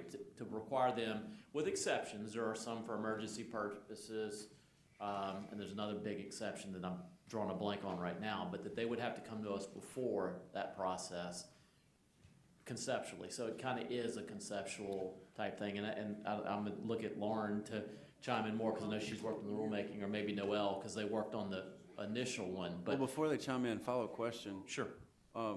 Why, it seems like a big enough deal. Why don't we have a staff consultant or a docket to study this? That is an interesting question, and partially because staff believed that this was an exception to the rule. The pattern project was not contemplated by the rule in our reading. Okay. And the ALJ disagreed with us on that. The new rule will say for any future type project, it absolutely has to come in, so it'll close that loophole. But that was the way we wrote the rule back then. I guess this type of project wasn't contemplated. So if this is, when do those new rules come out? You're voting on them today. On this? They're on the supplemental agenda. Yes. Supplemental agenda, Yes. okay. So if this matter were to come up after today, it would be more likely that we would hire a staff consultant and take a deeper dive into it? It's Lauren Evans on behalf of staff. I don't think so. Because of the no cost in the, and I didn't work on the Southern Spirit docket, so bear with me. But because there were no costs associated, because there were no off-takers from the line, there wasn't a cost analysis. So we wouldn't have needed to hire someone to look at a cost analysis that didn't exist. There's nothing in there in the proposed order that changes anything on the hiring of a consultant. Again, we have no control over what the commission does there. We filed our application under the rules, and it calls for a 90-day uncontested best efforts, for the commission to rule on it, 180-day contested. We filed it in February of 2023. February 2023. I guess I'll just flip it around on y'all and say I'm optimistic for a potential pathway forward for y'all, but there's some other dominoes that need to fall before I would be in fully support of this. Well, and I guess one other point I make is that the order, applies to all. And so, if that's the standard that you're, applying to Southern Spirit, then it, applies to everybody who comes in under the order, that, hey, you're saying, no, go ahead and get all your right-of-ways and stuff signed up before you come here. I don't know that that's what, I know that's what wasn't intended by the order. I don't know if that's what you want to do. I'll let you know what I want to do. Okay, Fair let's enough. recognize Commissioner Campbell. Pull your microphone back. Mr. Marino, Yes, sir. you said it doesn't affect ratepayers in Louisiana at all? That's what I said, yes. Yeah. And then you also said it doesn't hurt anybody in Louisiana. That's what you said. When did I That was about 10 say minutes that? ago. I said it doesn't hurt anybody in Louisiana? What's the definition of hurt? I mean, I think It it's. didn't hurt anybody in Well, I Louisiana. think it's substantially true, because they can't go and take someone's property. So Is you're talking- substantially true, or is it halfway true? I think it's true, okay? Okay. Because they That- can't you know, take That's as any- far as you need to go. Okay, I'm doing the asking, okay? sure. And I like you, you're a nice fellow. Would you say that if you had a piece of property, you said it didn't hurt the people of Louisiana any, would you say that if you had a piece of property of 60 acres like the little guy up at Bastrop had, and you put a 180-foot high line right through the middle of his property, would you think that would hurt his property? I think it would hurt him, but I think he has an option under the law to say, I don't want it there. You know, I'm glad you brought that up. Options. You know, when we first started this out, I want y'all to listen to this now. We all met in a big room up in Shreveport. We had all of them. And we'd ask them for, how about this option? Once could we get in the energy's highline deal? That would help us. They already have this, that, and the other. Well, we couldn't do that. That's what Southern Spirit said. We offered them a bunch of ways to go around. Couldn't do it. Always a reason they couldn't do it. And I understand it because it cost them too much money or whatever. But we offered them a lot of options to help people. They did some, but on a big scope, they did it just like they want to. Would you, of course, I might ask you this question. You wouldn't mind sending this back to the ALJ and let them do studies like everybody else has, would you? I'm not sure what studies you're referring to. That's a study. Yes, you are, Mr. I mean, you're talking about a cost-benefit analysis yeah. again. No, There are no I'm talking about- cost. I'm talking about a study like everybody goes through that puts high lines through the state. Would you object to that? I would object to send it back to the ALJ at this point. I don't think there's anything else that needs to be studied. I got you. You don't want to have to go through what everybody else goes through. Oh, I think we went through everything that we were required to do. No, and I- you didn't. Now, Kyle, I love you like a brother, but don't say that. You know you didn't go through the same things that the other people. We You didn't. did not have, we did not have a consultant hired to come in and ask y'all. You know we didn't. We don't control that. What? You guys make that decision. We don't go and hire a consultant. I mean, we have our own consultant and they testified. I understand, but we never, I'm asking you, would you object for us I- sending that I back to do the ALJ object. and hire a consultant like everybody else goes through? We're way beyond, the The answer timeframe. is yes or no. Yes, I'd object to it. Oh, you object to that. You don't want to be treated like the rest of the people. You don't want to have to go. I actually do. You don't want to have to go through everything everybody else has gone through. I do and we did. And the ALJ said that we comply with everything in the order. And she's a very experienced ALJ and she does a good job. I don't agree with ALJ. She's not my final decision maker. I don't think that you went through the same scrutiny that the other companies have had to go through. That's my opinion. And you don't want to. I You're right. You don't want to, disagree right? with that. Yeah. I don't Okay. want to go back to the ALJ, but I disagree with the statement. You say the word about, you got 48% of the people signed up, and you use the word all people are on board. Have you said that, everybody's on board? I didn't say that. Or do you say it now? No, but I'll say that everybody whose property the line will go through will be on board necessarily because they don't have expropriation authority. So The answer to the question is, yes, they all will be on board. Have you necessarily. talked to them since you told them you don't have that's a good question, I'm glad you brought that up too. Since the law has changed in the legislature, and they now know that you cannot make them sell. I appreciate you telling me that. Damn, that is a good question. Okay, You just told me the key to unlock the door. okay. Have you gone back to all of them, Emery, the people that you have signed up? Have you gone back and said, Mr. Jones, by the way, the legislature just changed the law, and we can't take your property? Commissioner, Have you done that? a point on that is that I can confidently say that nobody was threatened with Whoa, expropriation. whoa, whoa, to I'm begin not with. asking that. Sure, some of them were. That's not true. They were threatened. What do you call threatened when say, we'll work with you, where do you want it? The issue Call it was never whatever you brought want. up. Some of the people that I know that you talked to told them you wanted to go through, and you want them to work out a way that you could go through their property. That's a threat. Look, I won't go this way, but I will go this way. That's the deal you made. That ain't no damn deal. The deal is, I won't go through it all. I don't want you to go through. We got a deal. That's not the deal you make. You say we can rearrange the route that you went. That's what you said. But I'm asking this question, and thank you, Mr. Marino. I appreciate this very much. Have you gone back to these 46 people that you signed up and told them, hello, the law has been changed in Louisiana, and we cannot expropriate your property because the law has been changed. Now, if you're not happy with your deal, have you notified those people? That some of them said, well, I don't want it, but I'll go over here to keep from going over there. We do. There's hundreds of those people. The way you get 46 is, you're going through the middle of it, and they say, no, you don't have to go through the middle, go to the edge of it. Okay, I'm all for that, but now you need to go back and say, Mr. Jones, we got a new ball game. You know what I told you? You don't have to go for it at all. The law has changed in Louisiana. Guess what Mr. Jones is gonna tell you? I don't want you at all. And You owe a duty to these people that you got their property from to tell them the law has changed and cite the law and tell them about there is no expropriation rights because some of these people thought there were, that you could take their property, like the man who called me. Some of them are under the misconception that you guys could get through their property.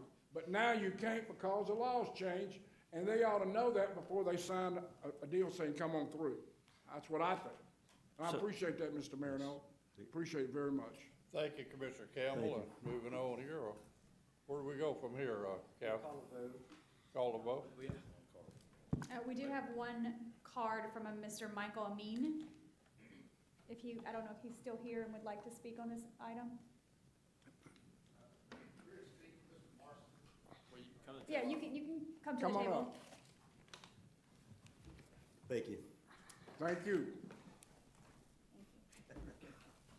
Kyle, sign the clipboard, please. Joe. Sign the clipboard. Thank you.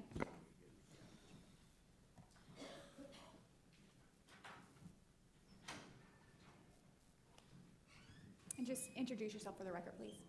Thank you.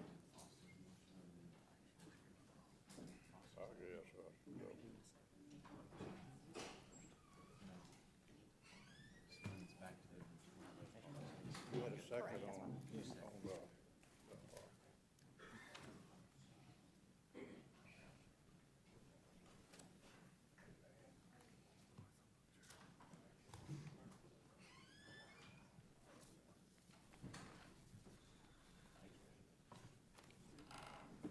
And Bobby and Jonathan, if y'all, yeah, thank you, Jonathan. Yeah, one became three.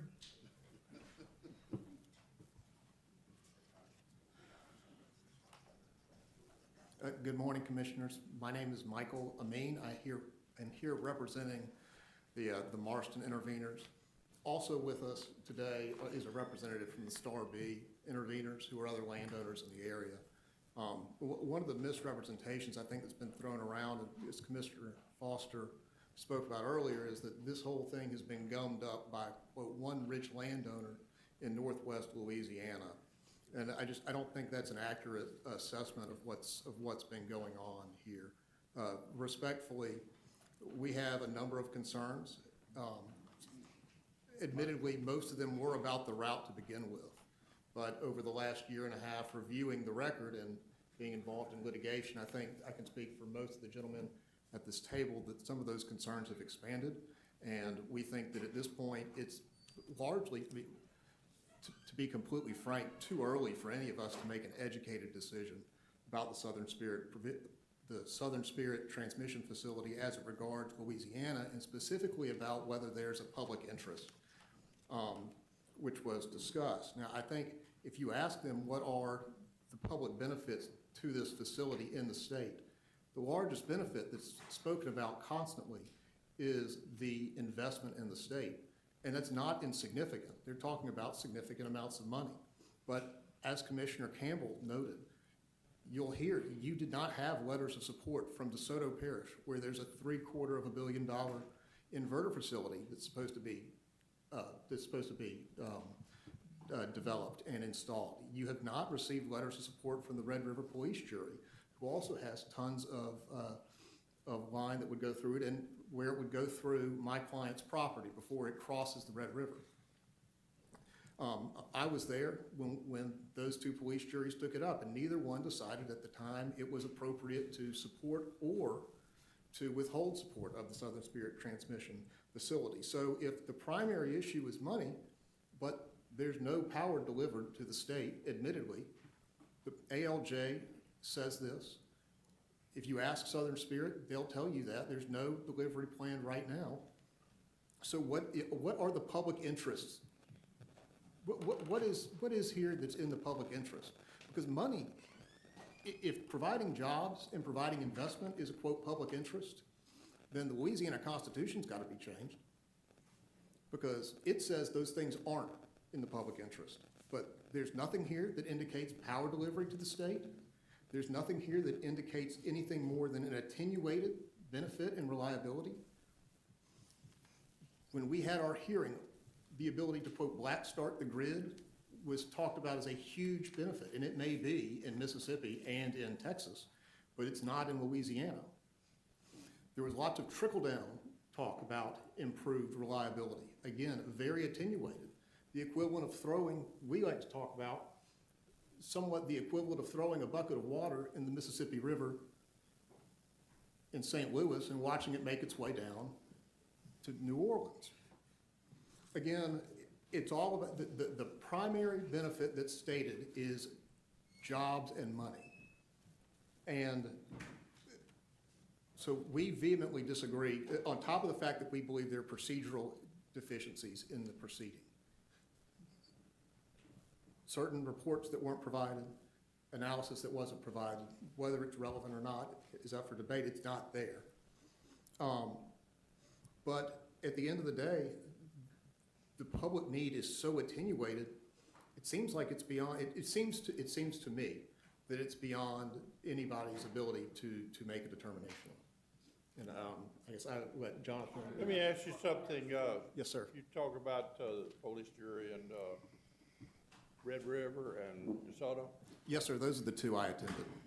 You said they're not for it or against it. They haven't objected to the project. Is that right? I think that's an accurate statement. There, Okay. both That's of them it. had That's received. all I want to know. Okay. Commissioner Campbell? Or? That's not exactly right. Okay. That's not exactly right. That's a nice question. They didn't Object to it. That's a nice question. They're not for it. They didn't pass a resolution saying we're for it. So what do you think? They had a lobbyist go down there and make the pitch to them. Isn't that right, Mr.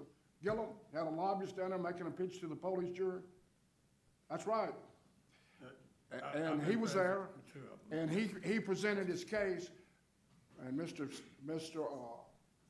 Francis said, well, they didn't say anything. I don't mean they're for it. If they were for it, they'd be for it. None of them wrote me, and I live on the edge of Red River Parish. They know about it, and there's nobody for it or against it, so it's kind of like...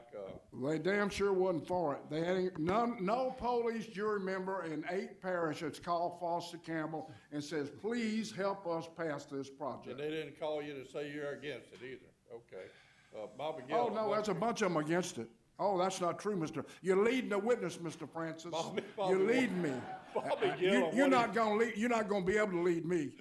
You can do a lot of things, but you can't lead me. Okay. I've had a bunch of them say they're not for it, Well, that's- but I hadn't any of them say they're for it. That's a leading question, Mr. Francis. Well, Bobby Gillum, we're used to hearing from him. What's your position here, Mr. Gillum? Good afternoon, everybody. So, I don't want to lead Good you in afternoon. any way now, Bobby. no, I'll mention a few points, but I've been to two of the meetings, one in Red River Parish and one in. Speak up, Bobby, can't hear you. I'm sorry. Sorry. My voice is a little off today, so apologize for that. Now, I've been to two of the meetings and talked to several of the commissioners. I happen to just know some of them from the past. No, they have not, they've not approved and voted to approve anything. There have been, I know at the North DeSoto, there was a gentleman who appeared on his own and made a speech against the project. I remember him because he was a extremely large gentleman, and I would say looks like he could play in the NFL. And I listened to him when he was talking. But there has been discussions, among the groups on each in the DeSoto Parish and in Red River, but not formal votes where you can hear the comments of the commissioners in addition to those who appear before. So I have, that's what I have witnessed in terms of some of the individuals saying they were not for, and others, I think they're all waiting for other evidence. I just would add this, that, it's really important, a public interest finding is critical in the law. It's critical for condemnation. It's in Article 1, Section 4 of our Constitution, the Louisiana Constitution. And we're tougher on that than some states. And that's really we start with that premise. And you can't just go condemn. It's got to be limited. You got to jump through a lot of hoops, and you got to make sure you really got to do it. And that's why they only give it to certain entities. And I've been on both sides of condemnation cases over the years. So in this case, we got a second issue, and the condemnation issue I know was dealt with in the legislature. We've got a second issue, and that's a finding of public interest. And I don't, what we have here is a finding that you can't find it's in the public interest, but you can go forward anyway.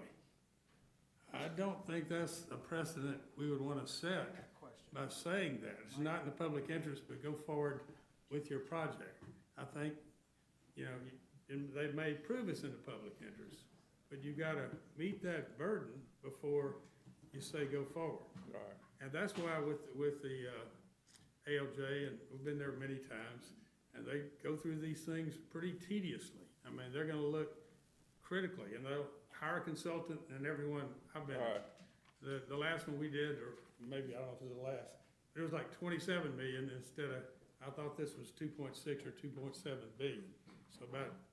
So and we got ALJ's a lawyer, one lawyer to get to other. You disagree with the ALJ, right? And I got another lawyer up here that wants to right, ask no, you I something. do disagree with the ALJ, but Right, I'm okay. also saying, Okay. once we find though, in a order that the public interest has not yet been established, I would suggest it's premature to go forward at that time. All right, let me recognize Commissioner Scametta. It's going to be a leading question. A leading question, okay. Look, we're talking about public interest, right? Correct. And my question is a determination of a public interest necessary when the public is going to be paying for the thing? Or is it necessary to find a public interest if the public's not going to be paying for a thing? That's really my differentiation on this, on my motion. Because look, I don't think that we looked at it properly for the public interest. But if we're not going to pay for it, I'm looking at this saying, I don't really see the need or the determination of the commission to look at the public interest if the ratepayers aren't going to pay for it. I understand your question, and this is all in a little different area now, because usually you have condemnation. But I would suggest that, and really it's been our position from day one, I think the commission and the ALJ did have jurisdiction over this big project from day one. I mean, look, this is one project, but you know there's others around the country. There's one they're trying to do in Missouri, and of course, the one through Arizona. So I would think the commission would want jurisdiction going forward. You didn't over answer all my of these. question. Okay. Well, maybe I thought I did, because. Well, not really, because my question is if we're dealing with an issue of the public's money, Right. and the public having to pay for something, and we looking at, you know, a determination of this, of the public need and necessity, because the public's gonna pay for it. Is that why we look at the public need? I think that's part of it. Because if the public's not gonna pay for something, then it becomes a private business interest, and it's gonna be privately funded with no cost to the public. That would be like saying the commission has to determine whether or not, you know, something that's not gonna be, you know, recovered from any utility has to be looked at by the commission, and we don't.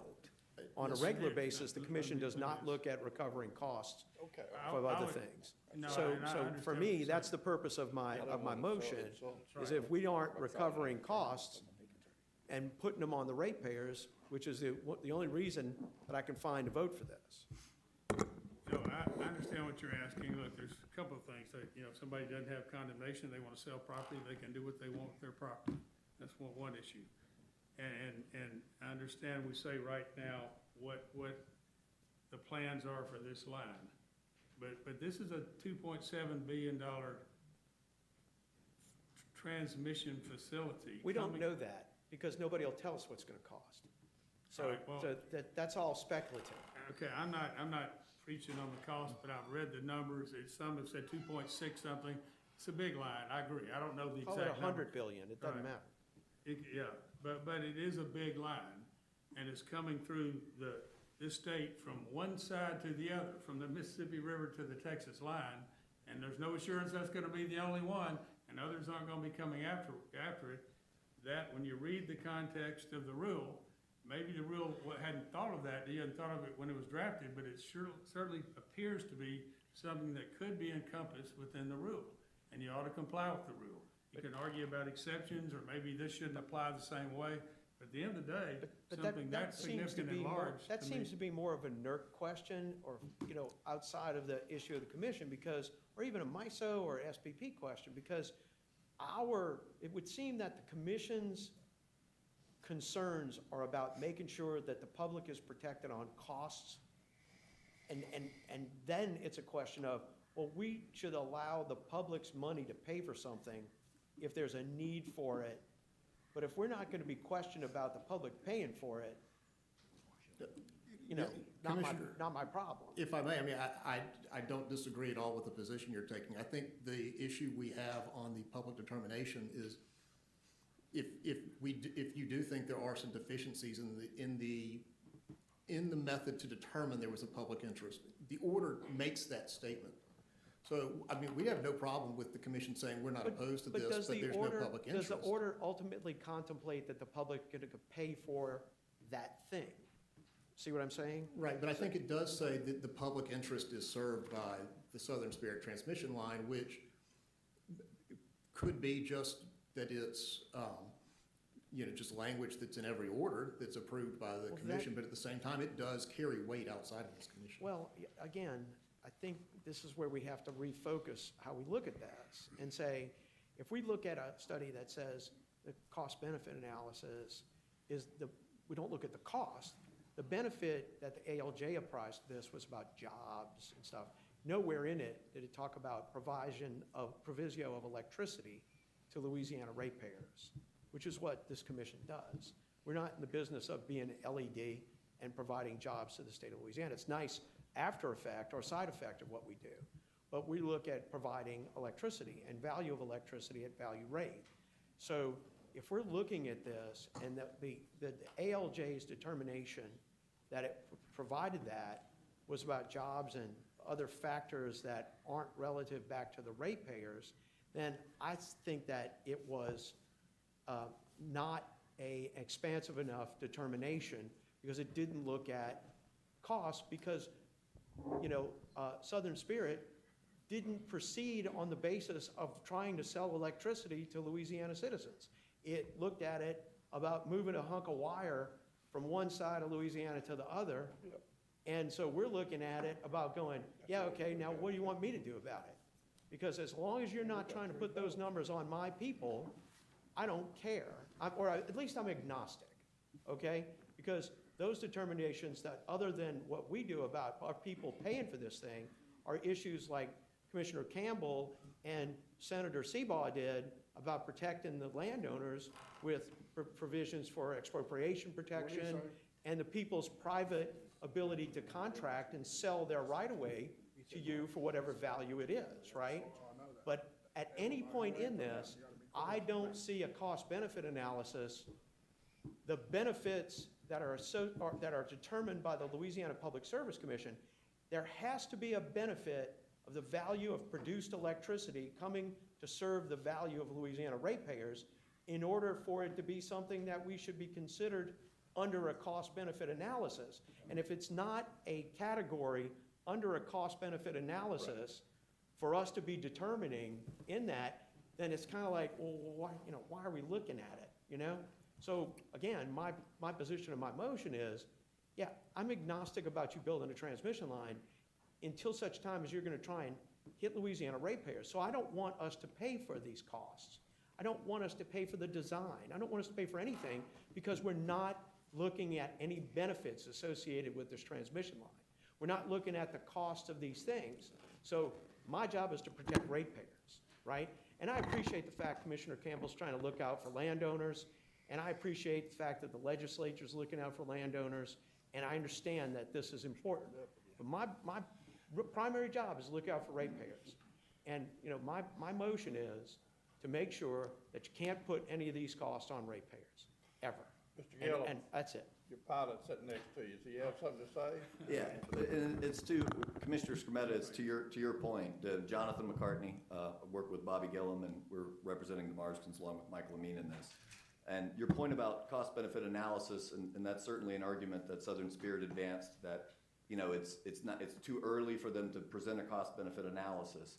But one of the arguments that was not fully addressed by the Honorable ALJ in her ruling, and isn't really addressed, is that it's not merely that a cost-benefit analysis is missing or that a ratepayer impact or estimated ratepayer impact analysis is missing.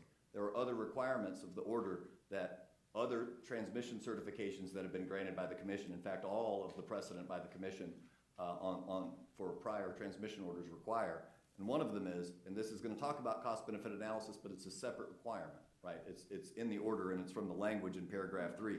If the applicant is a member of a FERC-approved RTO or ISO, a cost-benefit analysis conducted by that RTO/ISO, if available, they said it's not available, shall be provided along with any other documentation prepared by the RTO or ISO identifying the need for the construction of the facility. And in this case, there's been none of those studies from that show the need. There's been no showing of need. Right. No interconnection studies, no reliability studies filed into the record that support a showing of need. So if the commission adopts the ALJ's order and says, we're going to say that it's public interest, there's no basis in the record for a finding of need, and they haven't met the requirement. It's not just a cost-benefit analysis. Right. Well, it's also the documentation from the RTO that shows public need, and they never filed it. Let me interrupt you for 1 second. My motion does not adopt the ALJ's position, okay? And it doesn't say anything about that, number one. Number two is, if you look at MISO and SPP about how they look about their cost-benefit analysis, until such time as this company working with the various utilities in the state of Louisiana makes a determination to drop off and try to sell power in Louisiana, I think one of the reasons it's difficult for them to do a cost-benefit analysis in the state of Louisiana is because it's not providing any service in the state of Louisiana. It is effectively a garden hose between Texas and Mississippi. So it can't provide, now it can do, and it's kind of strange if you think about this, it can only provide a cost-benefit analysis to Texas and Mississippi, because under the traditional notions of cost-benefit analysis, which is why we can't do it, and which is why I have to look at this as being agnostic as a construction project and not an electrical transmission project, and how I have to look at it. Normally, if I was going to accept the ALJ, I would say, great, and we'll pay for it. But I can't pay for it because I don't know what the costs are, I don't know what the elements are, I don't know what the ROE that one is, and our people aren't getting any power. So as far as I'm concerned, we ain't gonna ever pay for it because we're not getting anything for it, and we really can't take a statement into it because any cost-benefit analysis of it is not finding a traditional pathway in Louisiana because there's nothing for us to analyze under any cost or benefit to the state of Louisiana. It's really into Mississippi and Texas. So I think that's my problem with this is I have to look at this as almost they're building a bridge with no exit ramp. To that point, Commissioner, and these concepts are related, right? So one is an understanding where you're coming from with regards to the cost-benefit analysis. If that's true, then any order that approves this wouldn't any order that would approve this project have difficulty making a statement that it is in the public interest if there was never a cost-benefit analysis submitted? I will modify my motion to say I reject the ALJ's recommendation.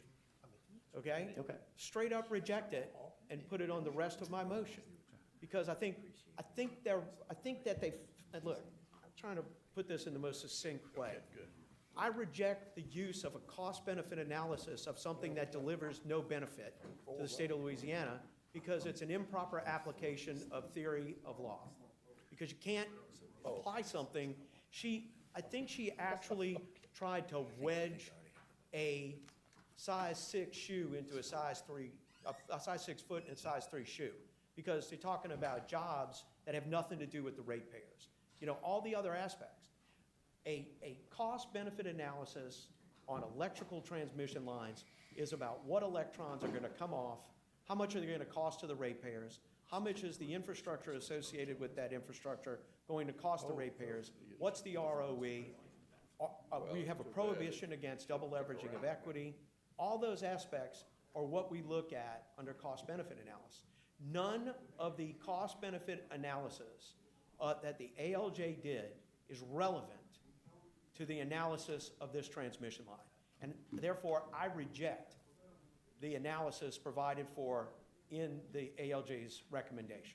Are there any other yellow cards for this? In fact, Catherine, I modified my motion to say, begin with, I reject it, okay? Because I think that it's an improper application. And I think that satisfies your concern about somebody else coming in and going, well, we're gonna adopt her thing. Right. And if we vote against it, if that happens, I don't know what we're. that would be it. And Commissioner, I appreciate that suggested amendment to that. And further to your point regarding that cost-benefit analysis, so there's kind of two different things, and you've talked a lot about how and done a really explained for everybody here that concept of cost-benefit analysis and how it might relate to a finding of public interest, so that you really can't find a public interest when there is no cost-benefit analysis if none of those costs are going to ratepayers. But and it's a procedural, but it's significant. They still procedurally have never shown need for the project, and they didn't meet just the plain language of the order that says that, you know, along with any other documentation prepared by the RTO or ISO identifying the need for the construction of the facility. So you have public interest over here, but you have a complete lack of evidence, of need for the facility. And even if they said, well, it's not needed in Louisiana because it's not going to serve anybody in Louisiana, it still doesn't mean that there's not RTO documents. They're a member of MISO.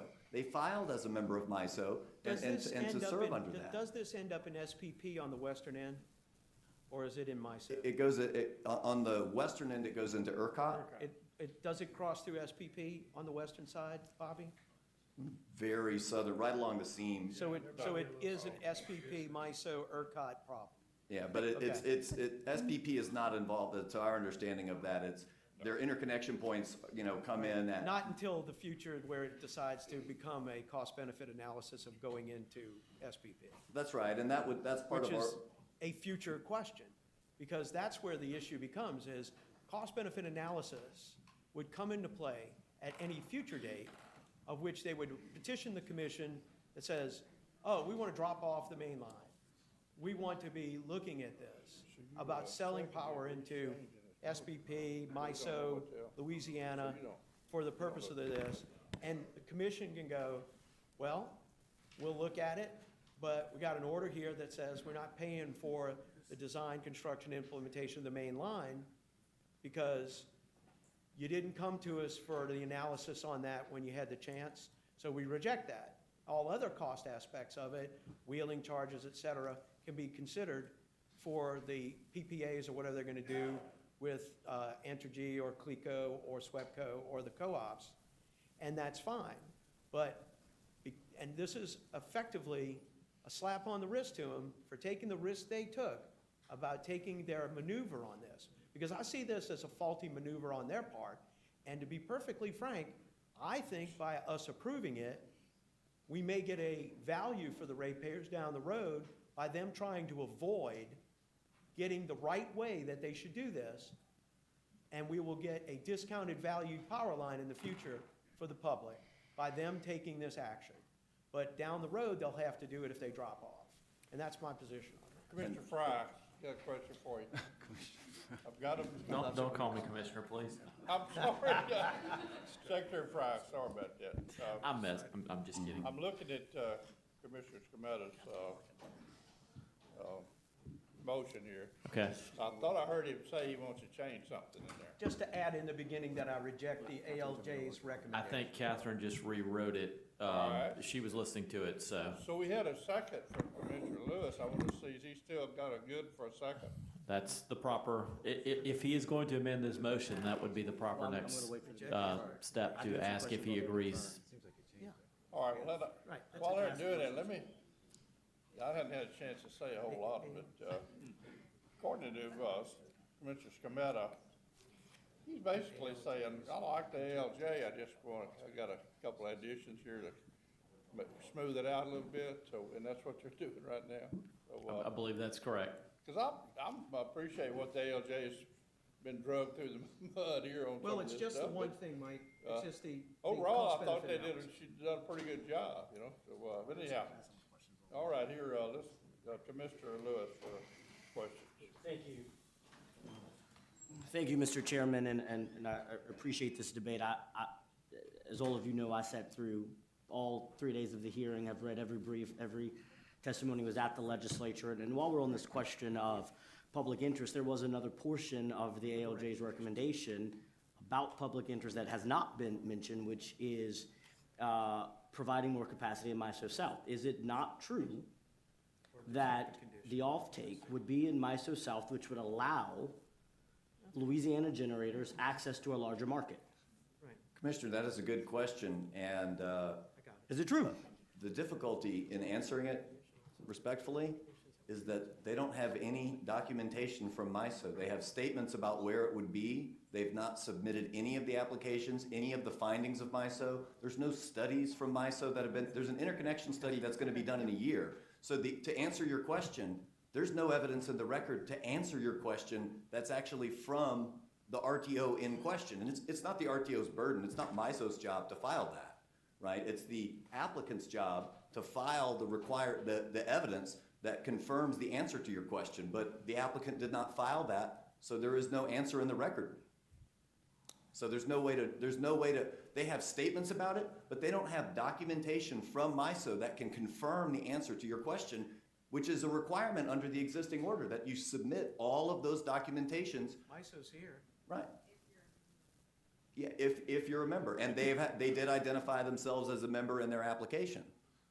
So the problem is that they can't. To my knowledge, I don't believe Southern Spirit is in any RTO. They indicated in their application that they're MISO, or seeking approval from MISO. Can you and point to the they've- page in that application of that? Because I've read that and I don't have that Actually, memory. MISO's here in the. MISO's Yeah, here. MISO, would you come to the table and confirm whether or not Southern Spirit is in an RTO? Yeah, we bring Darrell up. They haven't, yeah, they haven't.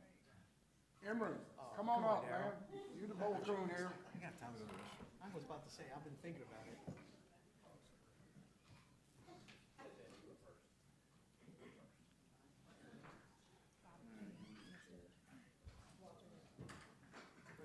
Already got the weightings.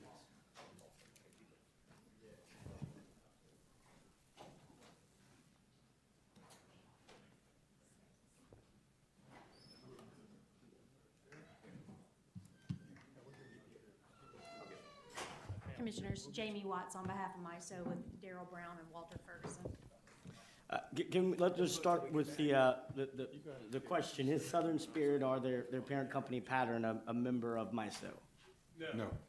They're an applicant to the interconnection queue process. And Daryl and Walter, make sure you identify yourselves. Walter Ferguson with MISO. Southern Spirit is an applicant into the interconnection queue process for studies and evaluation in regard to system impacts and facilities needed as far as their results. And can you, I guess for the record, tell us when that, you have off the top of your head, when that application to MISO was filed and when those studies would be conducted? I believe it was filed in September of last year. The studies are ongoing.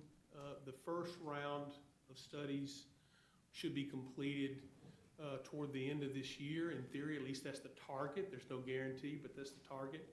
But the interconnection queue basically is set up in 3 phases or 3 cycles. And they go through a study process and they end up with the results. And then projects evaluate those results, which are, and when I'm talking about queue-wide, and they evaluate these results. And some of those projects, because of the cost associated with interconnection, those projects will fall out because of the various milestones that are required to stay in the queue.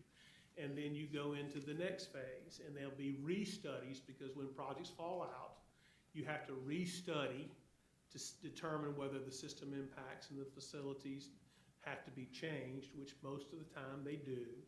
And then after you have the results of the DPP2, then projects will make a determination whether they're going to stay in the queue, whether it's financial or otherwise, that they had those milestones. And then some of those projects fall out, and then you restudy the third time to really ultimately get the final results. And each cycle is about a year. And so the first cycle will likely have the biggest cost associated with interconnection, simply because of the volume of the projects that are being studied. And so that's the reason you have the restudies through the cycle, so that people can actually get a better idea of what it actually costs in regard to the system impacts and the facilities required to interconnect.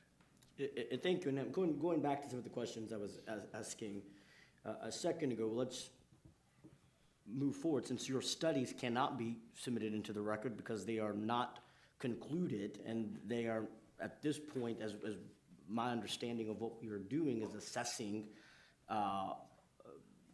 Southern Spirit's application. If you're, after all of your studies, that there could potentially be, I should say, I don't want to say there would be, more capacity in MISO South if this project is complete. That your studies could conclude that. I'm not saying they will, but that could conclude that there's more capacity in MISO South. It will conclude the cost and facilities necessary to interconnect. Okay. Just the interconnect. To the system. To the system, which would then allow, okay, so that clears up. MISO, Ms. Watts, can you, during the proceeding, I mean, you vividly remember you there, what was MISO's position under this application as an intervener?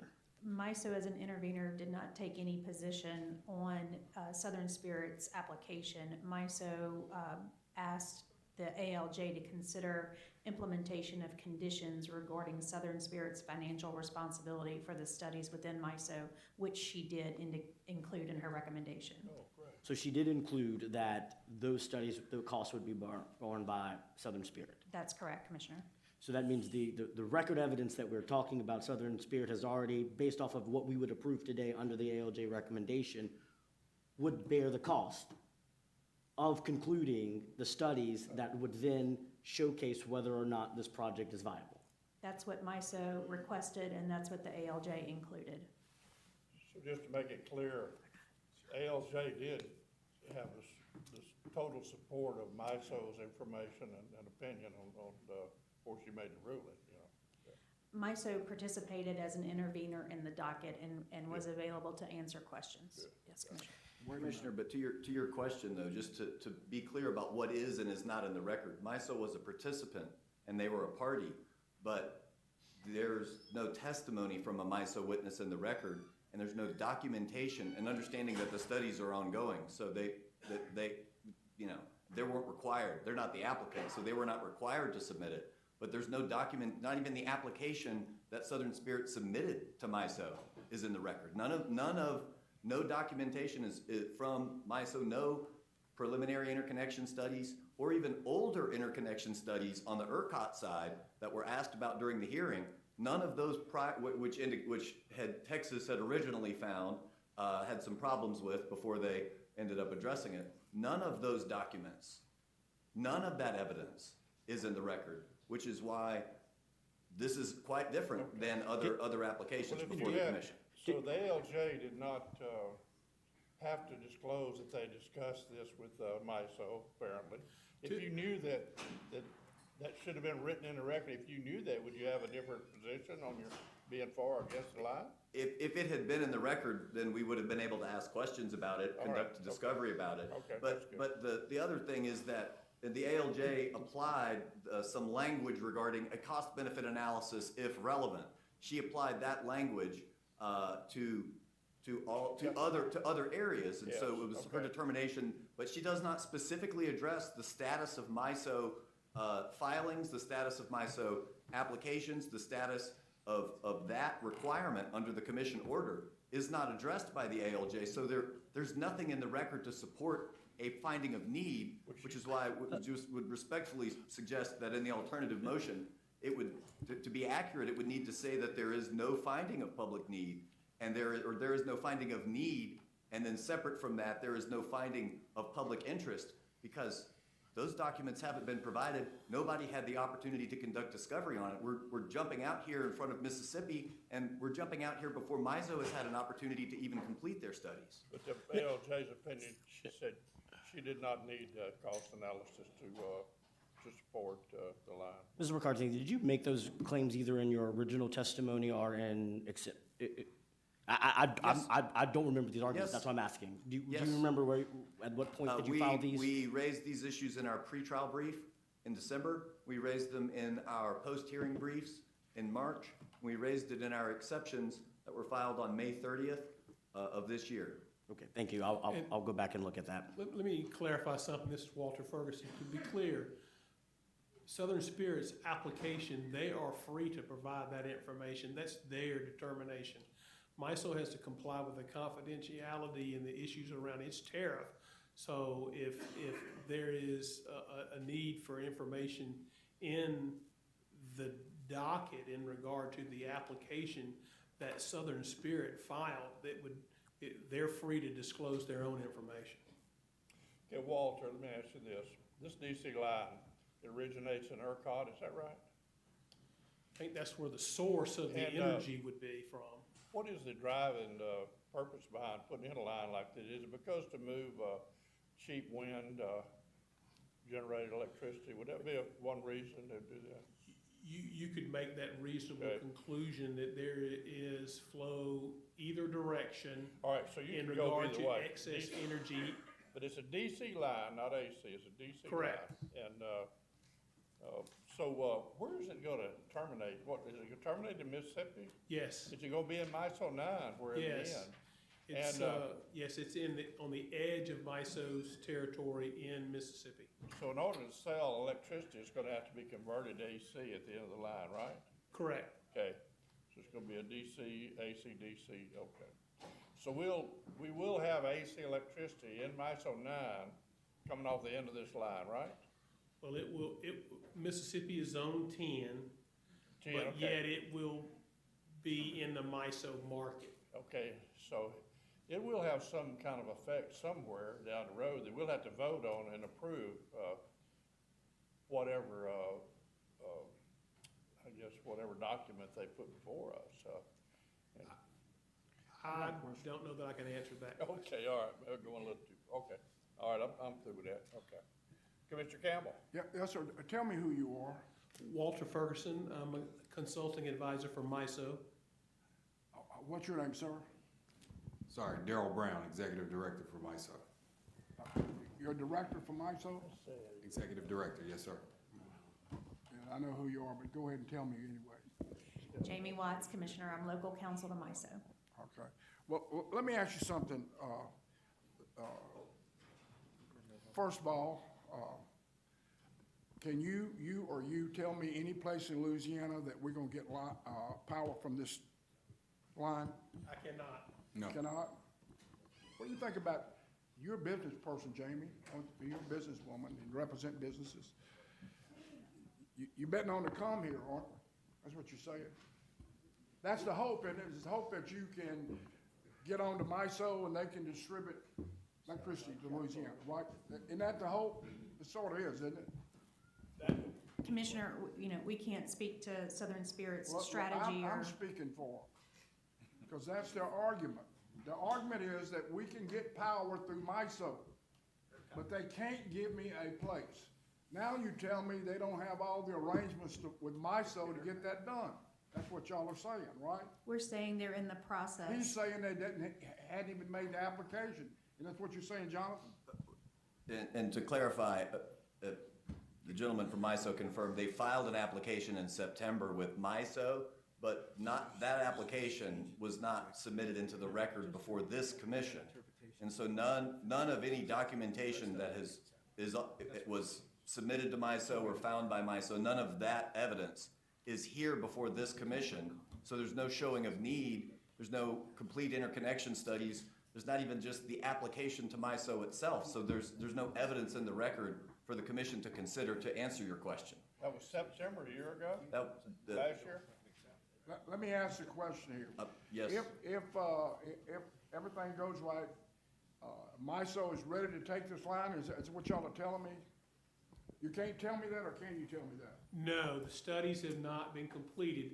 The Cycle 1 studies will be, the results will be available toward the end of this year. That'll be Cycle 1. Then other interconnection projects will fall out based on cost of interconnection. At least that's historically what's occurred. And then when those projects fall out, you have to restudy to determine system impacts and facilities. And then as projects fall out, you continually restudy to make sure everybody understands the cost of interconnecting. How long would that be? Do you have any idea? The target would be for Cycle 1 to be at the end of this year, Cycle 2 at the end of next year, Cycle 3 at the end of the following year. That's just an estimate. What about Mississippi? What are y'all doing in Mississippi? Have you got everything cleared up over there? They had a technical conference where they asked lots of questions to Southern Spirit and to MISO, and we participated in that technical conference. But they're not cleared up? No. Okay. So we're a step ahead of Mississippi. We're gonna be cleared up before Mississippi, and we don't get any electricity, Mississippi gets it, right? I got the picture. Boy, that's a hell of a deal. We're gonna help Mississippi, we're gonna help Texas. We ain't gonna worry about Louisiana for a while. And I don't know if you know this is a record. We have more people in Louisiana than Mississippi.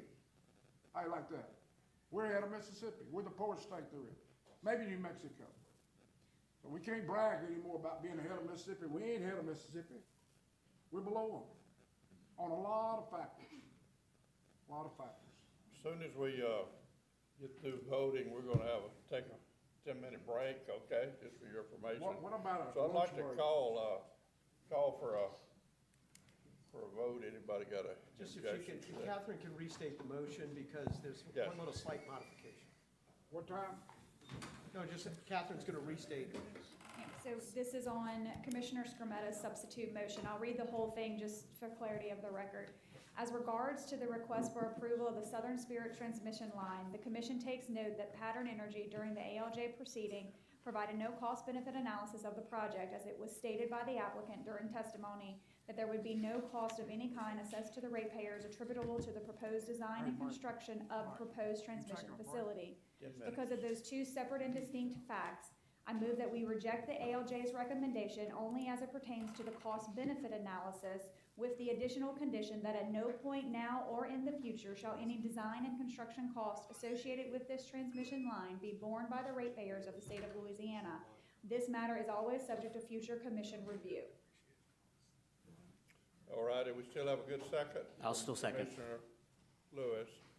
All right, is there any objection to this motion and second? Commissioner Campbell? Okay, roll call vote. Ask for roll All call. right, so we'll do a roll call vote. Commissioner Campbell, how do you vote? No. Commissioner Lewis? Yes. Yes. Oh, no. I'm sorry, I got confused. Yes. All right, Commissioner Scametta? Yes. Commissioner Green? Yes. Chairman votes yes, so it's 4-1. We'll take Move to recess? we're gonna No, take no, a 10-minute break and, I thought we were voting on his, We just did. We just did. but what about the overall thing? That is That the is. overall thing. Oh, I thought that was a secondary motion. To approve it. Foster's failed. It was a substitute motion, but I thought, I'm sorry, Coon. we're gonna start back after the Wait, break hold and on. promptly. Wait, hang on. Wait. 10 I minutes. thought this was a secondary motion that we're voting, a substitute motion. It is. It is. It is. It was a substitute motion to Commissioner Campbell's motion, which you guys just voted on and roll called. Yeah, but what about, I thought we were gonna subsequently vote on the overall project. That was the vote on the overall project. And it was a substitute motion? Yes. It was, yes. Because what I wanted was, I was not for the Hey, overall. guys, can everybody be quiet, please? We have not recessed. I'd just like to clarify that vote if we can, because I thought that, like, I was for his secondary, but against the overall project, such that if it passed, I wanted that on it. So the vote we just had was a substitute motion of Commissioner Scrummetta's. But That- did we ever that- get back to the original motion to pass the project? Yeah. It failed for a lack of second, and the substitute motion passed with a majority. Therefore, the substitute motion passes and the item is passed. But, I mean, if you were confused, you can change your vote. Yeah, I'll change my vote to no then, because, Okay, yeah, it's still 3-2. We Okay, can- so we can still we- have a so 3-2 Move vote. to reconsider real quick, so Yes, Commissioner Green is yes. moving to reconsider. And I guess we'll just do another roll call for the Yeah, record. just do another roll call. Okay, My another bad, roll thanks. call vote for the record. Commissioner Green? No. Commissioner Campbell? No. Commissioner Scametta? Yes. Commissioner Lewis? Yes. Chair votes yes, so it's 3-2 vote. And let's come back at 10 minutes after 12 sharp. We're gonna start in 10 minutes sharp.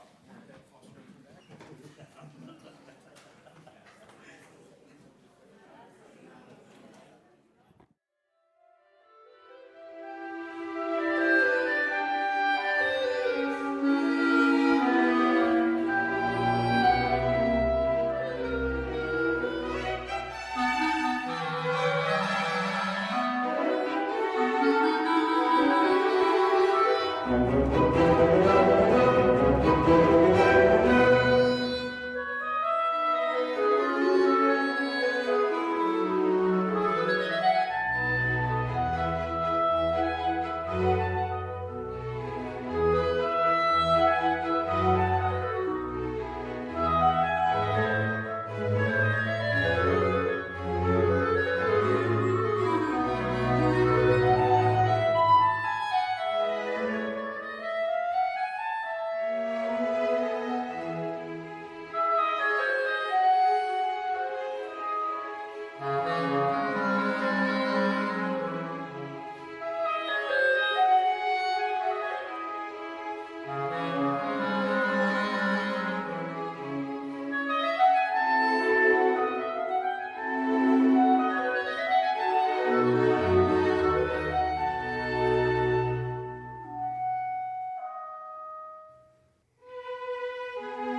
Like to ask Catherine Bowman to kind of set the record of what's going forward on which exhibits we'll take up. Yes, sir. We're going to take up a couple of items out of order. Beginning with Exhibit 18. We're going to take Exhibits 18, 19, 20 up, and then we're going to move to Exhibit 27. What about number 4? Four is And lonely. then Exhibit 28, and then we will go back to Exhibit 4. So Exhibit 18 is where we're going next. All right, go ahead and read Exhibit 18. Exhibit number 18 is docket number U37128. This is Parish Water Company's 2023 Formula Rate Plan Annual Report. It's a discussion and possible vote on a joint report and draft order. Parish filed its annual Formula Rate Plan for the test year 2023 on February 29th of this year in compliance with Commission Order number U36540. It was published in the Commission's official bulletin, and there were no interveners. Pursuant to the Commission order, Parish's FRP established a return on equity bandwidth of 9 to 10% with a midpoint reset of 9.5. In the 2023 FRP filing, Parish reported an ROE of 7.58, which is below the ROE bandwidth. Based upon staff's disallowances included in the filing, the test year was also, for the ROE for water was 7.61. After staff's adjusted ROE, it falls below the bandwidth of 9.0, so staff recommends that Parish be authorized to increase its water rates to reset the ROE to 9.5. Staff filed its report and recommendation into the record on June 3rd, and Parish did not object. Therefore, a joint report and draft order was filed into the record on July 17th of 2024, acknowledging resolution of all issues. As there are no unresolved issues, staff recommends that the Commission accept the joint report and draft order filed into the record on July 17th, 2024. Motion to accept staff recommendation. Second. Motion by Commissioner Green, second by Commissioner Scametta. Any discussion or objection? Hearing none, 18 is approved. Exhibit number 19 is docket number U37129. It's Baton Rouge Water Works Company doing business as Baton Rouge Water Company's 2023 Formula Rate Plan Annual Report for a discussion and possible vote on a joint report and draft order. February 29th of this year, Baton Rouge Water filed its Formula Rate Plan filing, wherein it reported that its earnings fell below the 9 to 10% ROE bandwidth and therefore should receive an increase in rates. During its review, staff identified approximately $28,674.22 in disallowances, including various political campaign contributions, fundraiser expenses, and various charitable donations. Staff's as-adjusted ROE for Baton Rouge Water was approximately 5.9%, which falls below the prescribed bandwidth of the FRP, and therefore a reset to the midpoint of 9.5 is necessary. Staff recommended an increase in rates by approximately $1.9 million as specified in the FRP to bring its earnings to the agreed-upon 9.5 ROE. On June 12th of this year, Baton Rouge Water filed correspondence accepting staff's recommendation. Staff recommends that the Commission accept the joint report and issue the draft order filed into the record on July 25th of 2024. Motion to accept staff recommendation? Second. Motion by Commissioner Green, seconded by Commissioner Scametta. Any objections or additions? 19 is approved. Exhibit number 20 is docket number U37130. This is Louisiana Water Company's 2023 formula rate plan. It's a discussion and possible vote on a joint report and draft order. LACO filed its annual report for the test year 23 in compliance with Commission Order number U36318-A, with published in the Commission's official bulletin and no interveners. Pursuant to the Commission's order, LACO's FRP established a return on equity bandwidth of 9 to 10% with a midpoint of 9.5. In the 2023 FRP filing, LACO reported an ROE of 5.52. This deficiency in earnings would require an increase in revenue of approximately $1 million adjusted for taxes. Commission staff made several adjustments to the company's filing, and with those adjustments, it reflected a decrease to LACO's 2023 test year by $65,000. Upon review, LACO indicated that the company accepted staff's report and recommendation and filed notice to the effect in the record. And on July 17th of 2024, staff and LACO filed a joint report and draft order into the record. As there are no unresolved issues, staff recommends that the Commission accept the joint report and draft order filed into the record on July 17th of 2024. Move to accept staff recommendation. Second. Moved by Commissioner Scametta, seconded by Commissioner Gray. Any opposition or discussion? Hearing none, 20 is approved. We are moving to Exhibit 27 now. 28, 14.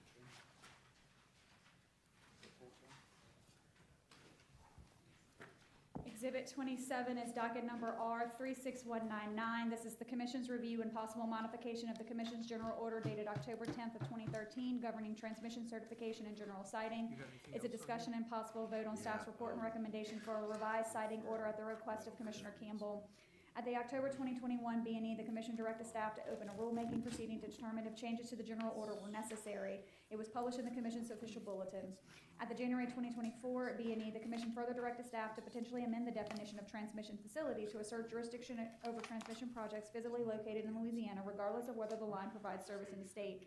Notice of this proposed change was also published in the Commission's official bulletin, and during the pendency of both publications, 15 stakeholders intervened. Staff issued its proposed revisions and solicited comments from interveners after both directives and issued its final report and recommendation on July 31st, 2024. That report recommended changes to the siting order, including assertion of Commission's jurisdiction over transmission facilities physically located in the state, providing procedural rules for facilities located in the national interest electric transmission corridors, creates new reporting requirements, proposed amendments to the exemption rules to more clearly limit reliability exemptions, proposes those exemptions for new or expanded industrial loads, and limits the exemptions for projects that are not recovered in rates to projects that will never be recovered in rates. Staff recommends that the Commission accept the final staff report and recommendation for a revised siting order filed into the record on July 31st, 2024. This settles the argument we just had. One more line here, if I don't read it to you. Commissioner, can you use your mic, please? Yeah, I'm Thank you. sorry. One little line at the end, it pretty much wraps it up. Finally, extends Commission's authority over transmission physically located in the Commission geographic territory, that would be Louisiana, regardless of whether it actually serves Louisiana. So this solves the question. If you come through, you're under the Public Service Commission. Won't be any more ifs and ands and buts. I think it's a good rule. Is that a motion? I'll make a motion, we accept the staff recommendation. There's a motion. Is there a second to that? Second.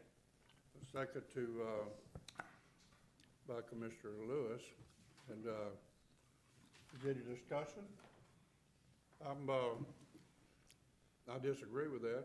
I don't think it's any of our business, to have jurisdiction over this line, so I would be voting no. I guess we need a roll call vote, Commissioner Scametta, you vote in favor of this this is for future issues? Yes, Yeah, sir. this is the rulemaking, changing the rules. So this is moving into a rulemaking process? It is the rule. So